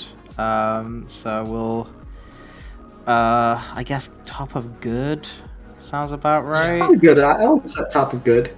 I like him. Yeah, I like him there. That's good. That's a good place for like aesthetic characters, I feel. Yeah. Can this is Ghost so Rider's hard got to that same navigate. thing that like Venom and Green Lantern have, where it's just like Ghost Rider on his own is pretty cool. You give another existing character Ghost Rider powers, holy shit, that's awesome. No, that's 100% true. Green Lantern's pretty cool. You give Superman a Green Lantern ring, holy shit, it's every fucking time. Was betrayed and given the Ghost Rider powers. Just like guest guide to get some more talking points as well as we go through these. If you guys can see, and Mr. This goes for you as well. If you can see someone that you want to have like an opinion on, like now, just say their name and we'll skip a couple things. I see Terry McGinnis. Oh, Batman Beyond. Oh, okay, nice. What's your thought on Batman Beyond? Where's Batman Beyond? I mean, that has to be amazing but flawed. Like, we had a whole conversation about this, where it's like, the concept, the design, everything's going for him is so fucking cool. It's just, the show itself is, like, got, like, 5 amazing episodes, and then everything else is like, this isn't great. But, like, for a kid's cartoon, I guess it was okay. I say Batman Beyond and amazing but flawed. 100% agree with you there. I think that's completely the right take. See, like, in the fucking live chat, going back to the Ghost Rider point, someone said, how ludicrous would a Ghost Rider Hulk be? And I'm like, I want to see that. Oh my now. god, I want to see that! Wait, what's more interesting, though? Is it Hulk with Ghost Rider's powers, or Ghost Rider with Hulk's powers? I think it's got to be Hulk with Ghost Rider. Like, anyway. But yeah, back to Batman Beyond. Like, he's just so fucking cool, and like, it's that perfect thing of Batman Beyond is a Reuben sandwich. Because all of those things on their own may be perfectly fine, but I don't really care for them. I don't care for a teenage protag. I don't care for like a mentored character. I don't care for like a legacy character all that much. I might read it, but I'm not really into it. You put them all together and slap a Batman coat on it, and holy shit, it just works, man. Can I give my hot take for one of the characters on this list? Sure. Alright. Delete Nothing Is Lost. Deadpool. Oof. Throwing Fuck hands. Deadpool, man. Deadpool is the victim of his own success. Deadpool basically exists for people to be snarky online about things. The Ryan Reynolds movies are not good. Ryan Reynolds is not particularly funny in those. The jokes aren't even particularly meta. Even the good Deadpool runs are not funny and meta in the way those garbage movies are. And the character's not done anything interesting except wink at the camera since fucking Gail Simone wrote him. So, fuck Deadpool, delete and Nothing Is Lost. I just want to add something to that. I can understand your point about Deadpool being overkill, because I agree, he's in way too much. But the guy that liked the Suicide Squad is going to say the Deadpool movies were bad. I'm not here for that. You think I think you're going to have a really hard time. I think you're in any context saying that the Deadpool movies are better made movies than James Gunn's The Suicide Squad. I think you could have an easy funny, time unlike the saying Suicide that. Squad. No, I really don't. I don't think you could be in good faith and be like the Suicide Squad's a worse movie than Deadpool 2. I didn't say it was poorly. No way. I didn't say it was poorly made. I said I didn't laugh one time during the Suicide Squad. I did. You know what? That's totally fair, but I think you could have I think there's a clear line between like Suicide Squad comics are good, The Suicide Squad's a well-made movie. Nothing Deadpool has been in is narratively good. I'm gonna say Deadpool Kills the Marvel Universe and like that whole like Deadpool Kills trilogy is more entertaining than any Suicide Squad thing I've ever seen in my entire life. Oh god, I disagree with that. No, I truly, and it's grown more over time. I truly like. If there was one thing on this whole list to delete forever, it's the fucking Suicide Squad. Deadpool is infinitely more entertaining than anything they've ever been in. Get rid of the whole group, Steve. I hate them. No. You're so wrong about that on so many levels. So Cyclops is on there twice, I think. Yeah, Good. well, look, We can put him in the same tier. He could be double bad. It's probably Havoc. It's probably Havoc because they look a lot alike a lot of times. And oh, you're right. Actually, maybe. Yeah. Well, we'll go with it. I think you should have put Deadpool in like whatever we had. Like that was mad, right? Yeah, I can't see because Power Girl's tits and Hercules' tits are blocking it. The double tits. But I'll say Deadpool. Get your boobs out of my face! I'm trying to talk about comics. Yeah, I don't think he should be deleted because I actually, yeah, he's overplayed and whatever. But like I have enjoyed Deadpool things, and I do think him as a character, under the hands of a good person, can do good. Like I think he's more interesting than Cyclops. I think he's got better design than Cyclops. I think him in the Ultimate Spider-Man video game, where he's like a video game boss, like he's narrating this whole like saga to collect his keys and his goons are his fanboys. Like, that alone puts him above everyone else in this tier. So I think Deadpool should at least be at the bottom of Meh, is what I'll argue for. I don't think you should delete him and nothing is lost. I do think he actually has had some value. Alrighty. I can't believe you guys are making me go to bat for fucking Deadpool level character. I mean, if you really like, just the fact that Deadpool versus Suicide Squad became a debate is really funny. I would pay so much money to fucking have Deadpool kill the entire Suicide Squad cast. That'd be such a fun comic to write. Man, no, I have had it with the Suicide Squad. Those books are so good. You'll never convince me, Steve. I'm stuck in my ways now and insufferable. Just like Deadpool. Exactly. Yeah, literally though. No, dude. Oh my god. We'll skip it. We'll skip it. Black Cat Peak. Amazing. I like Black Cat. I'm gonna argue and say I like her now, but she doesn't always get great treatment. So I'm gonna say good, because I think she can be done really well or be really insipid and annoying and insufferable. So I'm gonna say she could be better, but as it stands with the good content versus the shitty content, she sits it good for me. I think from, like, I understand the nuances here, but like I think from an outsider looking in perspective, the trouble you have with a lot of people and liking Black Cat is that I think you have a really hard time explaining to them what makes Black Cat not just a Catwoman ripoff. And there were reasons for this, obviously, but it's really, really hard to make that case and then give someone something where they're not just like, okay, but Catwoman. I think you just say she's got like a cool design, and she hangs out with Spider-Man instead of Batman, and that's all you need to tell them. I think problem is she's definitely the best female counterpart to Spider-Man for sure. Yeah. I think that she just doesn't. They have her with other people that's really interesting. Like I think like her and Daredevil are really interesting together. I like those two's dynamic a lot, especially just using him blatantly. I love that for her and for him, honestly. But I just think she's not in enough with other people for her to be like fully formed in a way. I agree.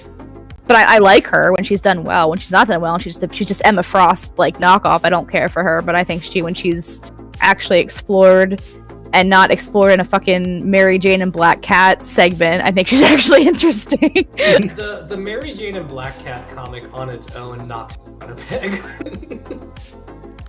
Do you two think she's above Sue Storm? Yeah, I say so. She's a more of a character. Yeah, I think so. Than Sue Storm is. Yeah, I agree. Probably not higher than X-23. No, Laura's more interesting inherently, but I think Felicia's written better more often, if that makes sense. I agree with that. That makes sense. But Laura has definitely a better impact when she's done well. She's really good, but then she's not done well it's the same thing happens repeatedly, where I will say for Felicia, they at least varied up a little more with her, but I don't think she has potential to be as good as Laura could be if Laura was done her best. Oh, this will be a fun one. Is this who I think it is? There it is. Where is it? I had it. Trying to find it. Alright. If he's not on this list, I'll be shocked. But I'll just say, Red Hood, Jason Todd. There he is. Oh, I definitely saw him earlier. Delete and nothing is lost. Yeah! Delete and nothing is lost. Yes, thank you, Oh, Coburn. it's a hard Thank one, you. man. Because like when he first showed back up, and then what Morrison, like the path Morrison put him on, was so fucking good. I agree. And then the fact that they just haven't stuck to that, I'm gonna go with Amazing but Flawed. Like if there are two histories, there are two alternate universes. One's the one we're currently living in, and the other's the one where we had the Morrison take stuck. And that would just be, he'd be a peak character at that point. No, I agree 100%. If Morrison's take on Red Hood was the default take, he'd be one of the greatest ideas in modern Batman ever. The problem is, what we've had for the last, 10 years almost? It's fucking Scott Lobdell, Red Hood and the Outlaws. Yeah, no, I get Most that. of that fucking sucks. And I've talked to you about beating like Red Hood fans in the wild, and it's weird. Yep. So I'm gonna stick to my guns on Amazing but Flawed. Like there is a great version of this character somewhere, but it's just not the one that exists. So I'm gonna stick to my guns on Amazing but Flawed. I agree with you there, and Chip Zdarsky's Batman has mostly sucked ass, but his Red Hood Batman Urban Legends story is honestly pretty good. Alfie, I think you become the deciding factor in this one. Yeah, it's just hard because I was gonna make the argument, right, where all of you individually have spoken to me about a killer Red Hood story, right? I've had a conversation with every single one of you for a long ass time each, where it's this is what I do with Jason Todd, this is how you do it right, and all of you have conflicting but interesting versions. So I don't think you can put him in Nothing Is Lost, because there's clearly something there that's got all of us wanting to fix it, right? No one here wants to fix Scott Summers, but I think all of us are we could do a good if they let us do Red Hood, we'd fix it. So I think he should at least go above that. But I think above that, he's just got such a long track record of the worst instincts of comics, and his fandom has kind of encouraged his fucking assness has spread and made the other Bat family members worse by association because of his existence. So I don't think he can't get. I don't think he could go higher than that. I think Batman, because of modern Red Hood comics, is a worse character, and I think that's kind of a bad thing. No, I agree with that completely. If I was offered a Batman run and I could do anything I want, I've told you this before, I would Todd story. I think there's so much fucking cool shit to do, but as he currently exists, fuck him to hell. You agree with that as well, right, Aaron? You've said. I mean, just because I can write it well doesn't mean I want to. I mean, I could write it well. If he has to exist, I can write it better. But I still think he should have stayed dead and just been an example of this is what happens when Bruce is given anything with potential. Honestly, I mean, I get what you're saying. I don't know. I just hate Red Hood so much. I just hate him with the passion. I always have. So I don't know. I think we could take a crowbar to Red Hood fans. I think we'll put him at the bottom of Meh, but he might drop off. I see where you're coming from, Ian, right? But it's just a case of if we're gonna do that, kind of extends to a lot of other people as well. But the fucking movie, right? Because everyone just universally seems to agree that the movie is the best take on the character. And when he fucking came back in the movie, it captured a generation in a way. Yeah, but in a bad way. Now the movie is good. Yeah, the movie is good. It captured the generation in the wrong way. I'm saying that the movie alone should put him above that. The movie alone should put him in good. the movie is fine, but I wouldn't say it's good, and it's not that compelling. I mean, it's kind of like saying, okay, I have Nah, get out of here with that. That's not true. It's fine. It's watchable, but it's not like. I mean, I don't know. I think the movie's great. Like, I think it's a fantastic animated film, and I think it's a great Batman story. And like, it's legitimately one of the best things ever done with him. And it's almost as good as what Morrison pitched out for him. But the problem with Morrison's is that it requires you to read everything else, versus the movie where like if I just wanted to show someone a Batman movie, I'd show them Under the Red Hood. Like that's more representative of what Batman is in the comics than I think anything else really is, even like the Robert Pattinson one. But the problem is like, yeah, the movie's good graces can only get you so far when there's nothing else like it except the original comic. All right. Let's do about this. Captain Marvel, Carol Danvers. She's good. No opinion. Female Hal Jordan. I struggle with this because I really like her sometimes, and I really like her cameos almost all the time. But so much negativity has surrounded this character for freaking ever, and I feel like she'll never escape it. And whenever they give her an actual personality that's not just like military propaganda and or I'm the female Tony Stark, it's so hard with this one because I like her so much sometimes, but they just make her shitty so many other times, and I want her to be higher, but I feel like it's not fair to put her higher because I think she's good when she's good, and I like her at certain times, but I don't think it's fair to put her in that tier because when she's bad, she's really bad. Okay, Yeah. so hot take on this one. What's your hot take, Steve? Carol Danvers has been through so much shit in the history of Marvel. And I think she's her most interesting when she's going through shit and she's allowed to be a flawed, interesting character. But I think she kind of reached an apex of bad shit happening to her, where now we just kind of refuse to do anything bad to her on the off chance that we will like make someone mad that we're making Carol deal with anything that's real and human. Because after, was it Avengers 200 or Avengers 250? I don't remember. But the infamous like Carol Danvers gets brainwashed and raped in space, right? When we reached that point, we've done stuff with her since. Obviously, that is also bad. But like when we reached that point, I think so many people have gotten to this perspective where like, no, now you can't make her go through anything.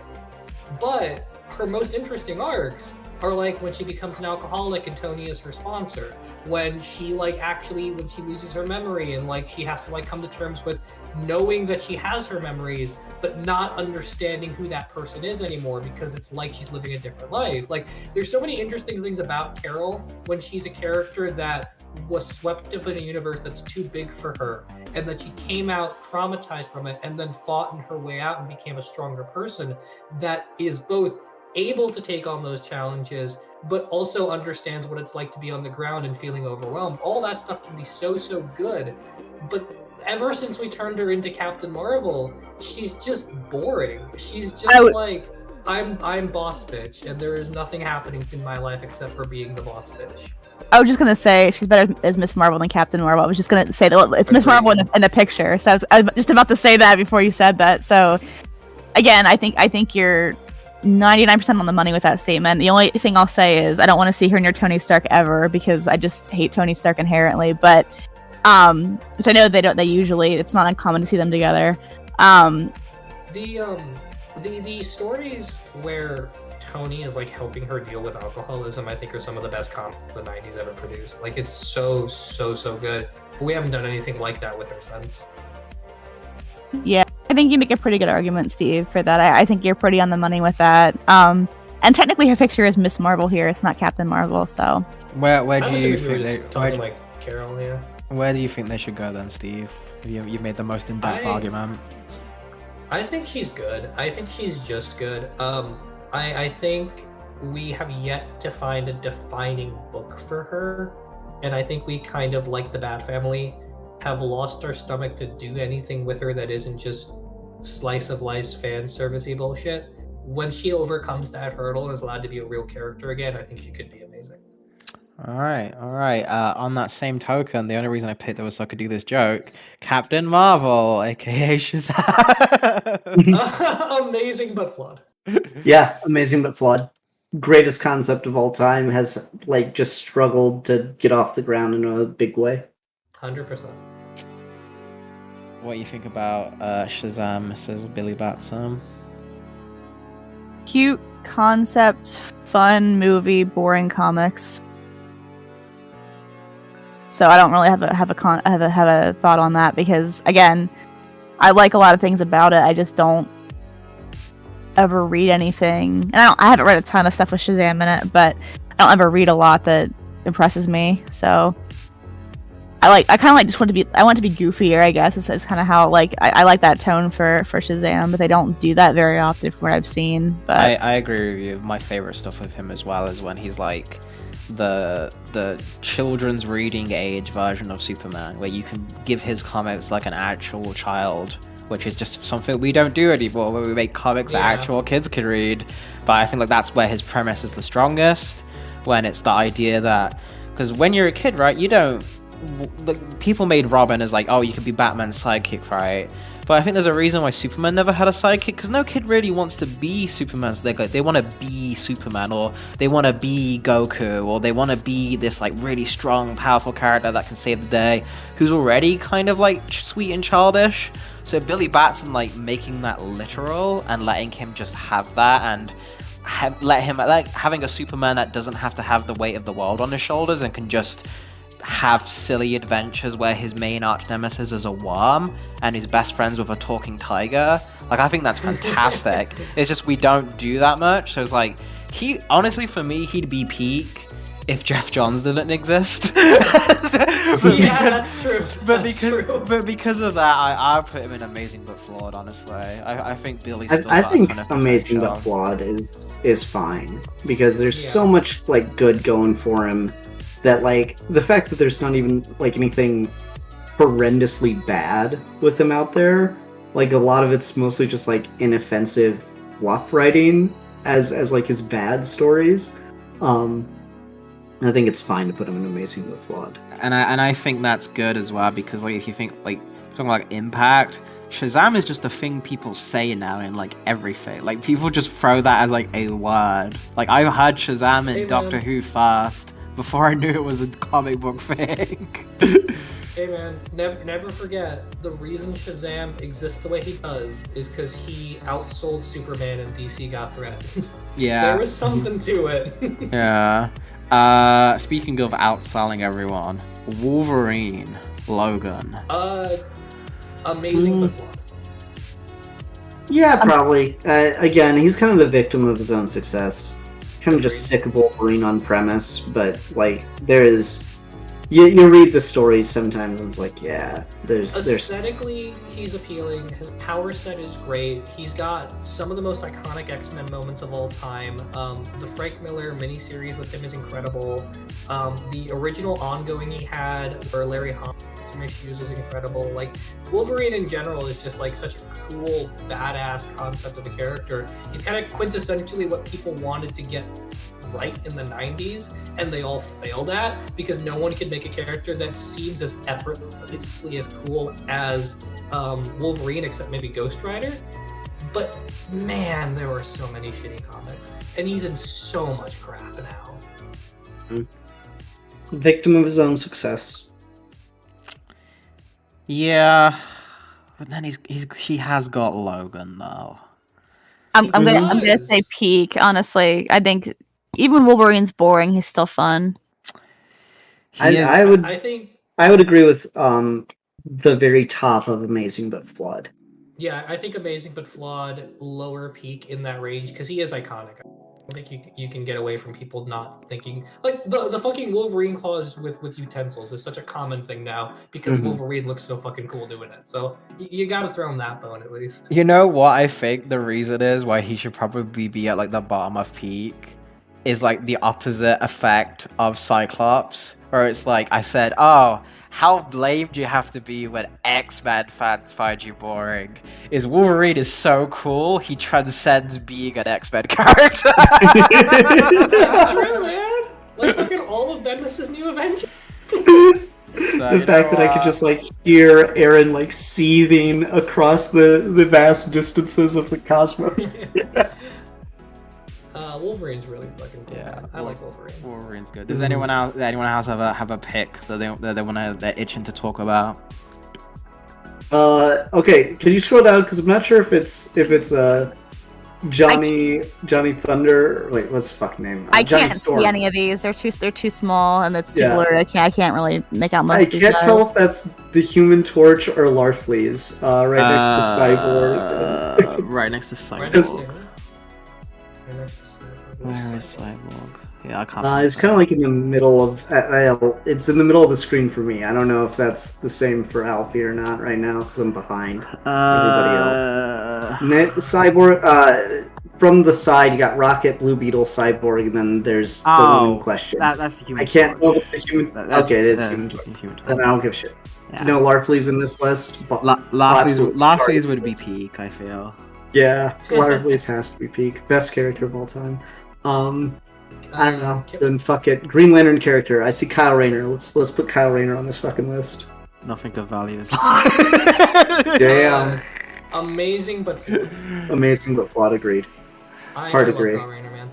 Kyle Rayner is so fucking cool. Kyle Rayner, like, again, right? The thing you have here with some of these characters that I think are amazing is that, like, when you distill down when they first showed up, you have the makings of some of the coolest shit ever. Because, like, what are Green Lanterns in like the Hal Jordan era famous for, right? You get a ring because you have the power to overcome fear or you have no fear, and the ring chooses you because you're worthy and you have great willpower.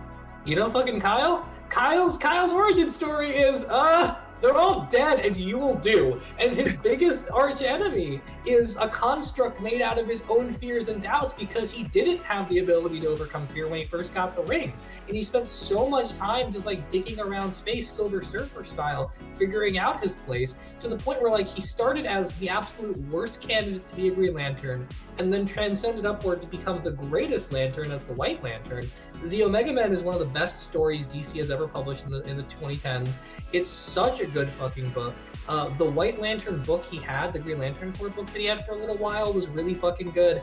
I love Kyle. The problem is just the Corps has gotten so top heavy at this point with all of these lanterns from Earth, and the ring color lore has gotten so compounded since John's left that I think a lot of his stuff sort of feels less interesting because it's washed out by everything else that's happening in that part of the universe.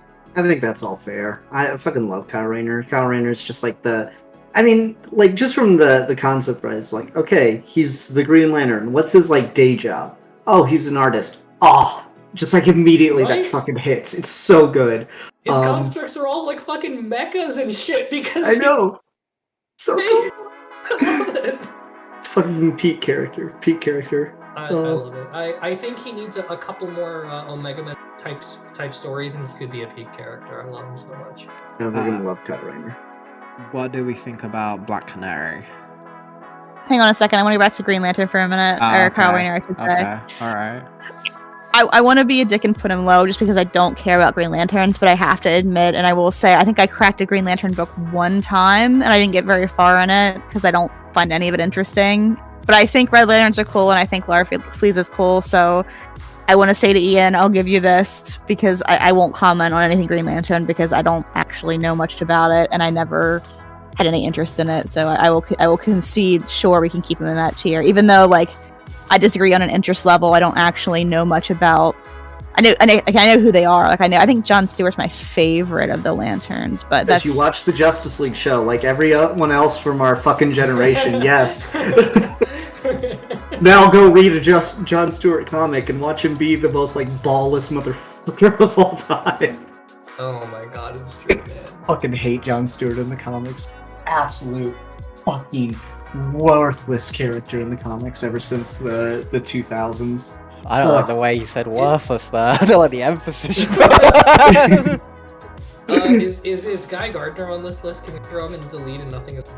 Yes, Guy Gardner is on the list, Guy and I Gardner agree. can go fuck himself. For what I was saying before, Black Canary. Good. Top of Yeah, fine. I guess people like her. I don't really have an opinion.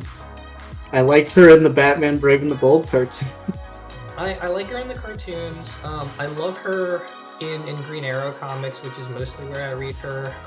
During the Mike Grell long book, it was way more of like a co-protagonist to Ollie, which was pretty nice. Even like the Judd Winnick Green Lantern Black Canary or Green Arrow Black Canary book for a while that was running was really good. We haven't had any Green Arrow universe stuff at DC since like the start of Rebirth. So Black Canary hasn't really shown up in a ton. Like she sporadically appears here and there. So I don't know what she's like right this minute because I don't know what fucking book she's in right this minute aside from like fucking Deathstroke that no one's fucking reading. But she's a really cool idea. She's got really good history, and there are a decent number of runs all the way from like Birds of Prey to Green Arrow that are worth reading with her. I just don't think there's like she doesn't have any of those like iconic DC style one and done OGMs that put her in the amazing or the peak category. Like where's Black Canary's 12-issue maxi series about how fucking cool Black Canary is? I got nothing.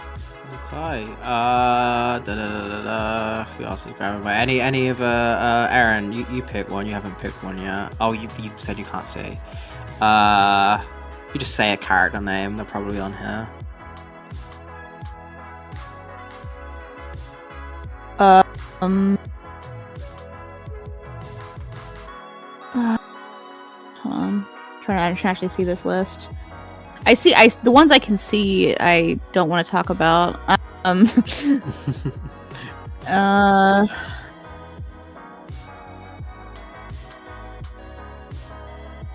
We've done a lot of DC back to back, it seems like. I'll be devil's advocate here. I'm gonna say Zatanna, delete Nothing's Lost. Oh, get the fuck out of here. No, I love Zatanna. Zatanna's so fucking cool. Like Zatanna's like your so good. Zatanna's like your comics character, right? I've never liked Zatanna ever, and I never will. I don't think. Her power set is like old school pulpy. She's got like the old school dirty magazine sex appeal. She's got a really decent history of appearing in really good stuff like Justice League and the Paul Dini ongoing she had for a while. She's got some baggage like Identity Crisis, and then a lot of the Justice League Dark stuff I could like lose honestly and not care about. Seven Soldiers of Victory. She's in that. Like she's such a cool character and she's such a fun idea. And I have always been a sucker for like young Bruce Wayne training with her dad, and those two started dating briefly. Even Tinian did that, and I was kind of here for it. Yeah, I think Zatanna should at least be in good. She doesn't have to be high up in good, but she deserves to be in good. I love Zatanna, man. I never like I don't hate her in the same way Aaron does, but I've never like she's got a cool gimmick with her powers. There's just nothing she's been in that's really like impressed me solo. It's basic though, right? Like it's. I mean, but it's basic in a, like she's a pretty early Bones character. When's Zatanna's first comic come out? Yeah, I don't mean that. I just mean in the sense like it's clearly she's a showgirl type magician, and that's what you get from her design. So like it's not a bad design or anything. It's just like if she it's not Ghost Rider level, I'll grant you, but it's still pretty fucking sick. Yeah, it's alright. I think you're confusing some other aspects of her design. Yeah. To me, a costume design, if I can cosplay it without like shopping for cosplay items, there's a problem with the design. I'm sorry, but I mean, again, it's not bad in the sense of like it's not visually offensive for what she's supposed to be, but it's just so uninspired. Everything about her is so uninspired to me. I think you could know. Sorry, go ahead. I was pretty much done. I didn't have anything that was like new or that interesting to say about her. I mean, I know everybody loves her. She's always the one that, I mean, it's not like it's exclusively you guys. Everyone I know loves Zatanna. I never got the hype, and I kind of hate her more because everybody loves her, to be completely fair. If people were like okay, like about her, I'd be like, all right, I don't like her, but whatever. But people like love her. I'm like, I really don't like her. Fuck her. I don't want to see her or anything. So that's probably half of it too. Put her above Constantine at the very least. Oh yeah, easily put a modern Constantine. Yeah, I could probably, I like her more than, I don't think she's better than Connor. I like Connor. I think he's got more potential than she does, so I don't think she's getting past him. Okay.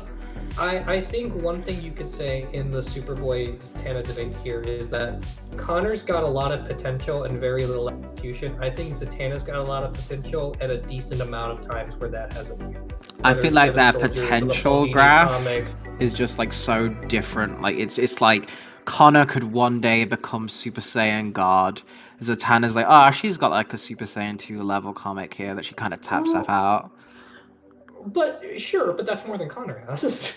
Connor doesn't go Super Saiyan. Yeah, I don't know. I don't know. Like at the end of the day, I think at the end of the day, the thing about Zatanna that's really good is that she's a comic book superhero concept that we don't really do anymore because she's a throwback to the old school stuff that were superheroes before superheroes. Like before Batman and Superman, one of the earliest superheroes was a magician style character. And the fact that she's like public with a persona that she puts on stage and solves crimes in the back end, like that's an old school pulp style thing we don't really do anymore. She's a really big novelty in a scheme where superhero comics have evolved so much over the last 80 years. But she is such a throwback to stuff that is pre-existed superheroes, and we haven't messed with that at all. And I feel like that speaks to something. I'll put her at the bottom of good. I don't have enough passionate arguments to argue the way. I think you guys settled on her being good, and then Erin vehemently despising her existence. I think I can't put her above any higher than that. So we'll settle there. Here's an interesting one. I think there's only going to be one detractor here. Daredevil peak.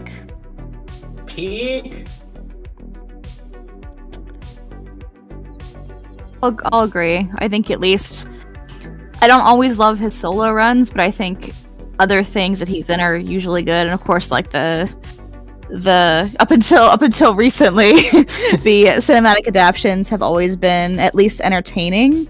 But of course, Daredevil Netflix show was the best thing Marvel ever did. So I think on that merit alone, I think his concept's cool. His cameos are always pretty good. He has a couple really good solo runs I really like, and then he has a couple that I don't care for that I think are pretty dry. But he's always fun with other people too. Like I always like to see Daredevil with other characters. So I think that all those combinations of things, I think, put him in peak for me too. So I'll agree with that. I just wish that when everyone told me, oh yeah, every Daredevil comic run is great, and I read the current Daredevil comic run and it wasn't great. So it kind of spoiled me to the character for a good long while now. You need to get top, man. You got to do the thing that everyone does. I don't read comics anymore, Steve. I don't. I'm done with this life. You gotta go Frank Miller into adding the set. I read the Frank Miller. Was it Man Without Fear? No. The Origin, yeah, the thing that he did later. Yeah, I read that. That was okay. Yeah, I love Frank Miller's narration. Frank Miller narration is always the best fucking thing in the world. If you want the best, even his modern narration's fucking good. I don't care. You have to read Born Again then at least because it's short and it's the best narration he's ever done. Okay, why didn't anyone tell me that? Why is this the first time anyone's told me? Oh, Frank Miller's narration that it's better than ever. That would have sold me on. It's when I'm still not gonna read it. Still not gonna read it. I don't read comics anymore. I'm not one of you fucking losers that reads comic books now. The first issue of Born Again is one of the best single issues in Marvel. It's so fucking good. Steve, I want to ask you this: would you put Daredevil ahead of Batman? Oh God, no. I love Daredevil. Daredevil, my favorite Marvel character. I think you could say a lot about how Daredevil as an idea and as a conduit for young writers with indie sensibilities getting to explore their instincts is probably one of the best vehicles in all of comics. Like Daredevil's the book that attracts young, hungry artists with a lot of passion to do some of the best work of their life. Like Bendis's run on Daredevil is unmatched. Frank Miller becomes Frank Miller on Daredevil. And the Senti on Daredevil. fucking Mark Waid's best writings on Daredevil, Brubaker's Daredevil run is not the best thing he ever did, but you can really see how he takes what didn't get traction in Gotham Central, throws it into Daredevil, and then allows that to fuel what his creator-owned direction ends up being afterwards.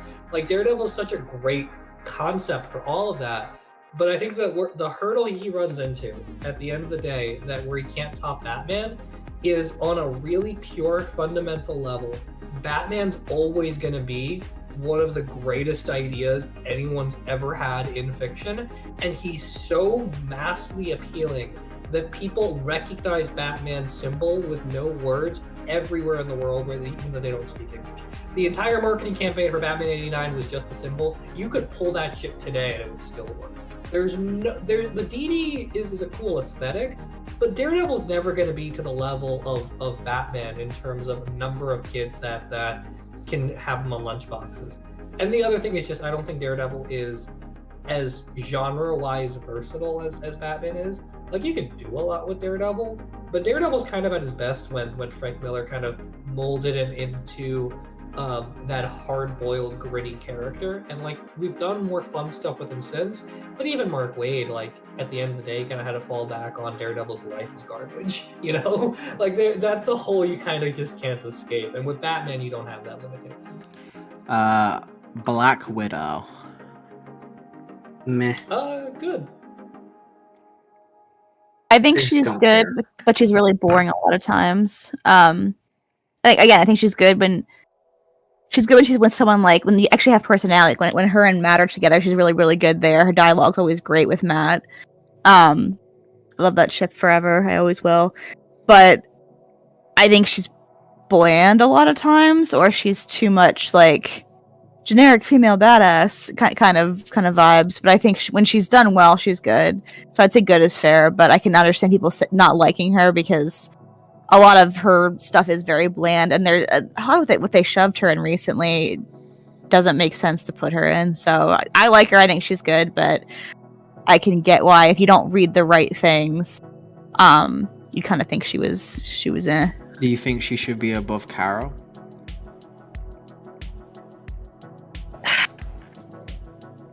Carol still has more personality, I feel. I don't know. I think Steve would probably be a better judge of that because he's the Avengers guy.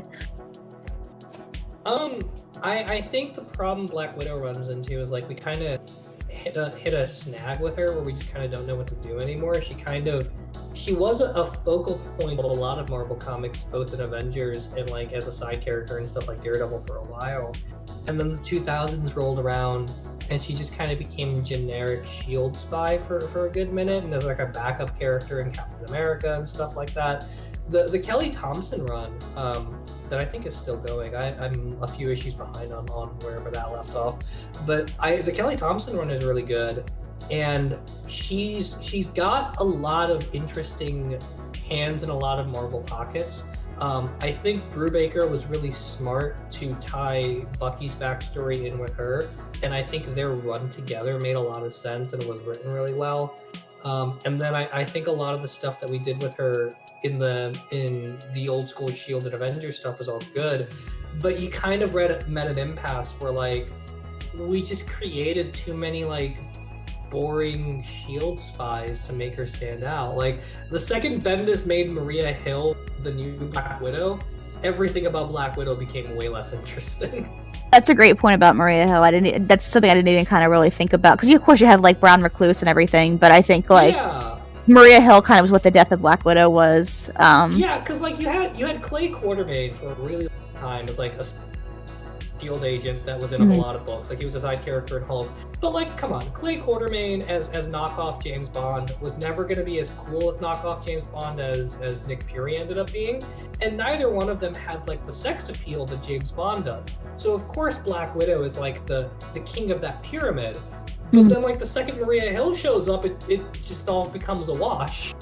I've always hated Winter Widow, though. I'm sorry. I know it's a very popular ship, but I think it really doesn't do anything for either character, and it's very, like, Batcat kind of dialogue. I just don't like that in a comic. I can understand what people do, but it's just not my thing.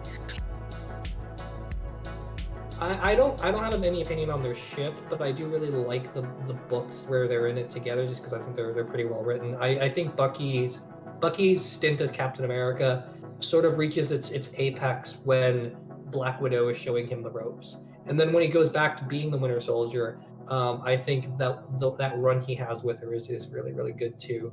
But yeah, I can see how it can play as kind of reductive to both of them in the long run. Black Panther. Peak. Yeah, peak. I think peak for T'Challa. Such a fucking cool concept as a character. Has had some really, really great runs. Like, even I don't love the Jack Kirby run, but like that's fucking just weird and cool. In just a bunch of interesting ways. And then the Hudlin run is, I still think, fucking legendary.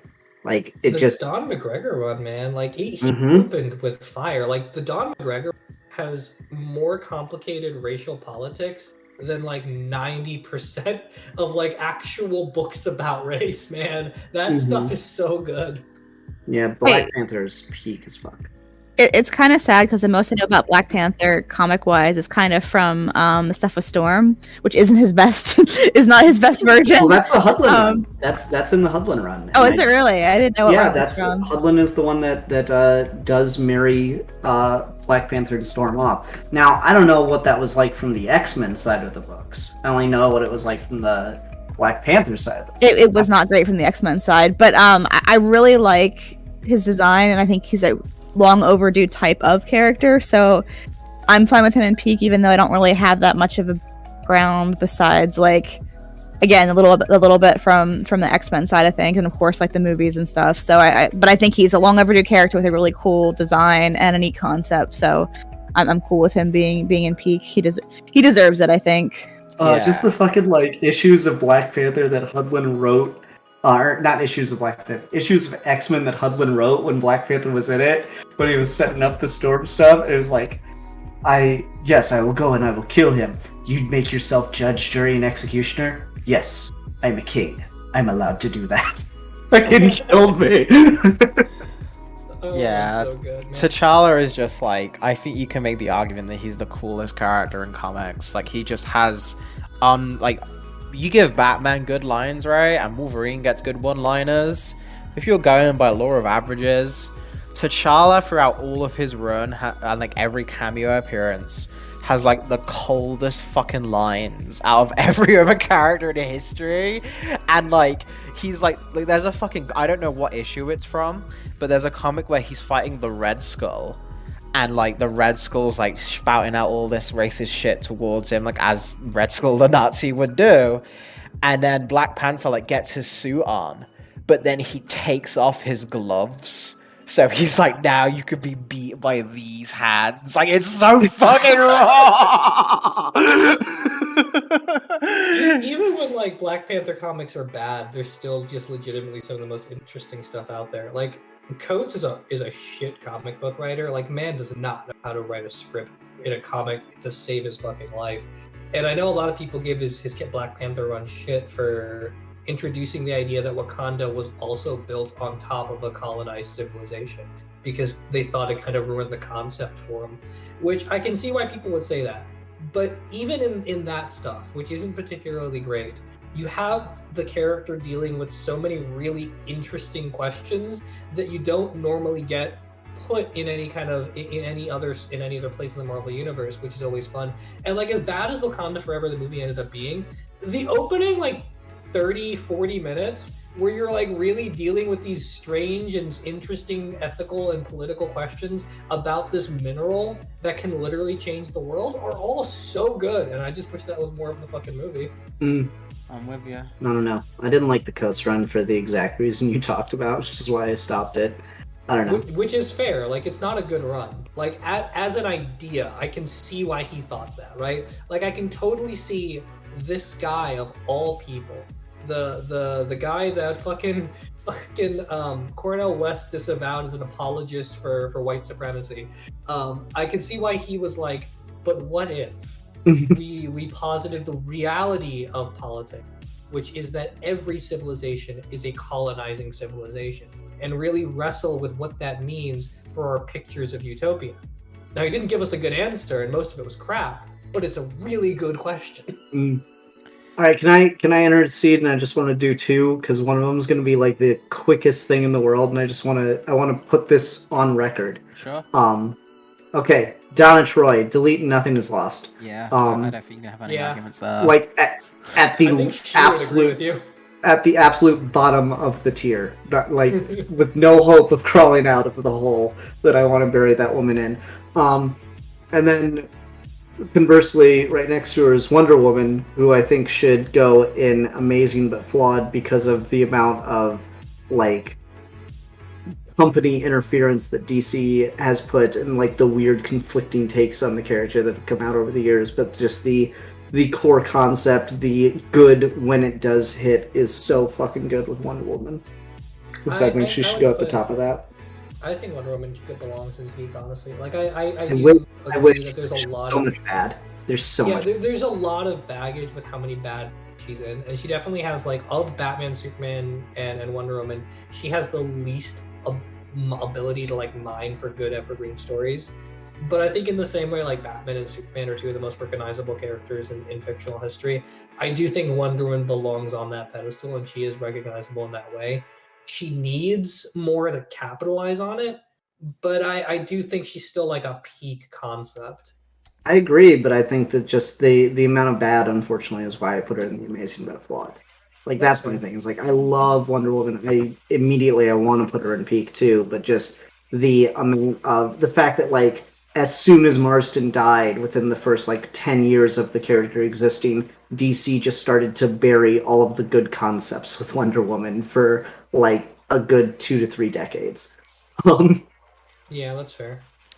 Yeah, and so that just like there's so much bad that it really has a chilling effect on the character, unfortunately. Yeah, I mean, like at the end of the day, you could put together a handful of like the greatest Superman Batman stories ever told, and they would just be like minis and shots and graphic novels.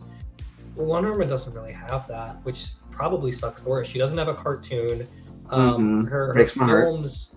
Yeah, she doesn't have a cartoon. Her films are marred by the terrible acting of Gal Gadot. You've got like no video games. You've got almost no like cross merchandising with her. Like you cannot find 5 original one-off Wonder Woman stories to put on a best of list. It just doesn't exist.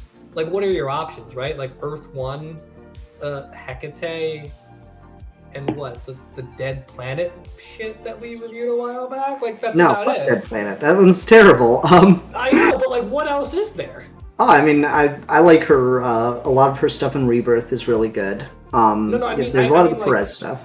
No, I mean like if you're doing like the one shots. If you're doing like just the one shots. Yeah. I mean, it's a bit weird. I think it's. I'm trying to remember the number. It's either 25 or 52. I'm dyslexic. Can you tell? In Rebirth, there's a one shot. It is like contained within the context of the story, but just Wonder Woman fought this person and now they're in prison is all the context you really need, and it is one of the single best Wonder Woman single issues I've ever read. The interview with Lois Lane is a fantastic single issue of Wonder Woman comics. You can fill greatest stories ever told Wonder Woman book. They've made them. It's just you have to mine a little bit harder. Yeah, but like you can't do it in the same way. Like you could go to Barnes and Noble and like 5 Batman books they have in stock are all the big 5 Batman books. You know, you can do that with Superman to a point too, but you just can't with Wonder Woman, which is what sucks the most. Like you go to Barnes and Noble and what do you find with Wonder Woman? You'd find like whatever the most recent paper thin trade is, and maybe Earth 1, right? Like that's all you really have. Yeah, no, that is unfortunate. And so that's why I keep saying like concept that everything about the character is so fucking peak, but just unfortunately the decisions made and the amount of like I would just argue outright sabotage to the character that existed since Marston's death and all the way up into Zack Snyder posing her around with a bunch of fucking severed heads. And pitching the warrior woman with warrior capitalized and woman, you know, enter, tab, lowercase, change the font size. as the concept for those fucking movies is a thing. No, I agree with you. I would love to put her in too, but like, yeah, like what? Where's the material that makes her peak? Yeah, that's my biggest problem. It's like she is an absolute fucking icon, belongs there, but unfortunately the material is so against her that it really sucks. So that's my argument for Amazing but Flawed. I don't know if Alfie or Aaron have anything on that one. I had a Wonder Woman comic in so long. I liked her as a kid, but I really haven't read anything since like New 52, so I have nothing to add on that. And I like her. I think she can definitely stay in that category. I just don't have anything to really comment on. I wish I had read more, honestly, because I said she's definitely a good timeless iconic character that we needed at the time, but I just don't have anything else to add. Mm-hmm. Do you all think that she should be above or below the Hulk? I'd say above. Above, yeah.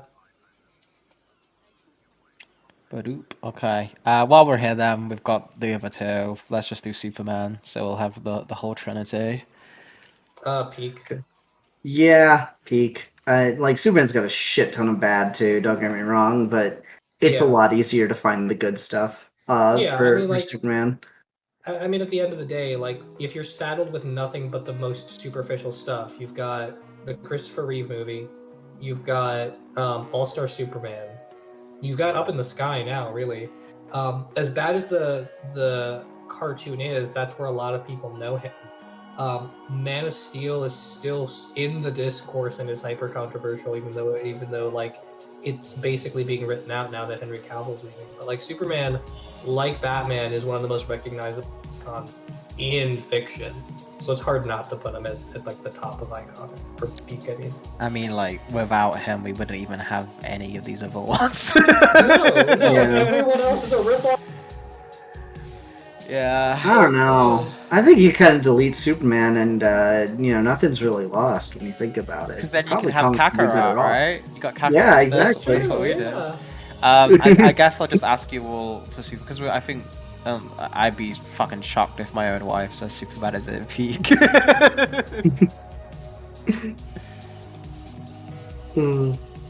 But if not, where in peak should he be at the very top? Or do you think like? Yeah. Okay, damn. Like I love Batman. Don't get me wrong, and Batman's clearly got more great stories in the last 30 years than Superman's got. But the fact that the man created the genre that we're talking about, like, throw some respect on his name at the very least. I mean, you have like 5 Batman books for every 1 Superman book that gets published, but that doesn't change that Superman is still like the daddy of all superheroes. Mm. Anything to say on Superman before we move on, Mrs.? Not really. What I had to say about Superman 1,000 times to you, so it's not anything. But not to the world, not to the people. I'm not going to beat a dead horse. We're all in agreement that he's definitely belongs in that category, so I'm not going to... I'm trying to squeeze out content here. I need my wife to say Superman praise on Livestream. I talk about it all the time in other contexts. It's just not the time or place for that long conversation, because they all have more to say than... We'll have to we don't want 2 hours of me talking about Superman and Lex Luthor and Lois Lane. I do. You are the only person that does. We know this. Well, we found out what their pillow talk is. It literally is. No, like, unironically, you're not wrong. Is the sad part. Like, I wish it was a joke, but it's true. Superman's the greatest again. It is. No, it's afterwards, Ian. We have a job to do, and then afterwards, it's a rollover, and so Superman book content anyway. Oh yeah. Pretty much. All right, Steve, you pick someone. We haven't had you pick one in a while. Well, before you do that, we're 4 minutes to midnight. Do we want to how long do we want to continue this? We'll go to midnight, and then if we're feeling quit it, we'll quit it there. I figured because we'd already been going this long, and you two didn't say anything, whatever. Like we might as well just get to midnight and then end it if everyone's good with that. Yeah, that's what I was thinking. That was what I was thinking. Let's get to midnight at the very least. Yeah. Yeah, it's getting pretty late. Yeah. Thank you for Steve's just so energized from fucking rage and comic book talk. He didn't notice the time. Man, like I can talk about comics. That's just who I am. Oh my god. So pick one. 3 minutes. Who can I squeeze a gushing rant or love for in 3 minutes? I mean, you haven't got to your boy yet. All right. I got this. Nightwing. Oh, okay. Nightwing Peak, he says. I think the thing that we have to realize is much like Wonder Woman, Superman, and Batman. There's a plethora of bad stories, but you know what? Dick Grayson, greatest idea anyone's ever had in superhero comics since Superman. Like, the two best ideas anyone's ever had, Superman and Robin. Because Robin invents an entire audience for your books. It creates an entire lineage of superheroes. The imagery of Batman and Robin is some of the most iconic stuff, and the fact that we don't bank on it more is honestly a crime. And at the end of the day, we are getting to a point now where Dick Grayson will have been not Robin longer than he's been Robin, which is crazy to think about. But the amount of times Dick Grayson has gone back to or reverted to Robin has kept him so consistently in there. Like, even now, we're getting the Nightwing run that everyone the best Nightwing run ever, which is really not. It's kind of ass, but that's fine. But like, we're getting, like, Nightwing's never been on top of his game the way he is right now with the Tom Taylor, Bruno Redondo run. And at the same time, we're still publishing shit like Robin and Batman with Grayson. We're still publishing stuff like Superman, Batman, World's Finest, where he's still Robin. Like, there's no escaping the fact that Dick Grayson and Robin are synonymous terms, and that Batman and Robin as a concept has just pervaded so far and wide. The creation of Robin created a whole slew of other sidekicks. You know, we got Bucky, we got Toro, we got so many just random characters. The entire Teen Titans anchors itself on just being all of the shitty characters that were created to rip off Robin. Batman and Robin, dynamic duo, the idea that Robin is the Watson to Batman's Sherlock Holmes, and the fact that he's a kid, so he appeals to the audience as someone that he can go out alongside Batman, is so fucking good, and it's such a cash cow. And then on top of that, the idea that Batman as a concept is a traumatized guy who turns his trauma into willpower, takes in a child to teach them not to be like him, that's so potent and so literary and so ripe. It's such a good idea. I fucking love it. No one in comics has come up with an idea as good as Robin since Robin, and Happy New Year. Happy New Year! Well done, Steve. I wasn't sure if you were going to fit it in time, but you timed it perfectly. Well done. I did. I ran out of things to 30 seconds, but it's fine. I can tell you were filibustering at the end there. You're like, all right, gotta make this point really hit with my midnight hit. He had the midnight wing. The midnight wing. I've never cared about Dick Grayson. I love the costume for Nightwing. I don't like Dick Grayson, but I wouldn't have the Robins I actually like if Dick Grayson wasn't around. So I'm okay with him existing, I guess. Much like Superman, right? Like, Superman's not my favorite character by any stretch, but like, there's so much shit that I just would not have without Superman. Like Batman, for example. And Robin's kind of the same way, where like, Robin is such a big concept that you don't get the superhero genre the way you do without Robin. You don't get Stan Lee being pissed about sidekicks without Robin. You don't get like Spider-Man in the way you do without Robin, which is insane to me. Well, I think that's more than anything a really good way to end this on and usher in the new year, the year of Nightwing and Superman. Apparently, I'm here for it. This has been fun. This has been really fun. It's a shame that Smugstick didn't come back, but he's having sex right now, I'm sure, so let him live his life. This has been very, very fun. Thank you everyone for joining me in the live chat, and thank you everyone for my beautiful, wonderful friends who I cherish dearly. my beautiful, wonderful wife, who I'm so excited to have a whole new year with and move forward with our lives together. And then Aaron too, aside of Steve. But Gotta tell Luis you said that. Luis is your first wife, actually. So this is slander for Luis right now. what is Geeks for Fun if not my harem? Let's just be honest. Oh no, I got put in a YouTube What If channel. If you want to get that script, you're gonna have to work really hard. But no, seriously. I really need these VA lines for the Khalifa character, but Erin's so mean and bullies me every time I ask. I don't know what she's gonna make me do this time. A lot of horrible, unspeakable things. But yeah, seriously though, I'm so lucky to have met all of you through this stupid channel and this stupid videos. You all bring so much joy to my life.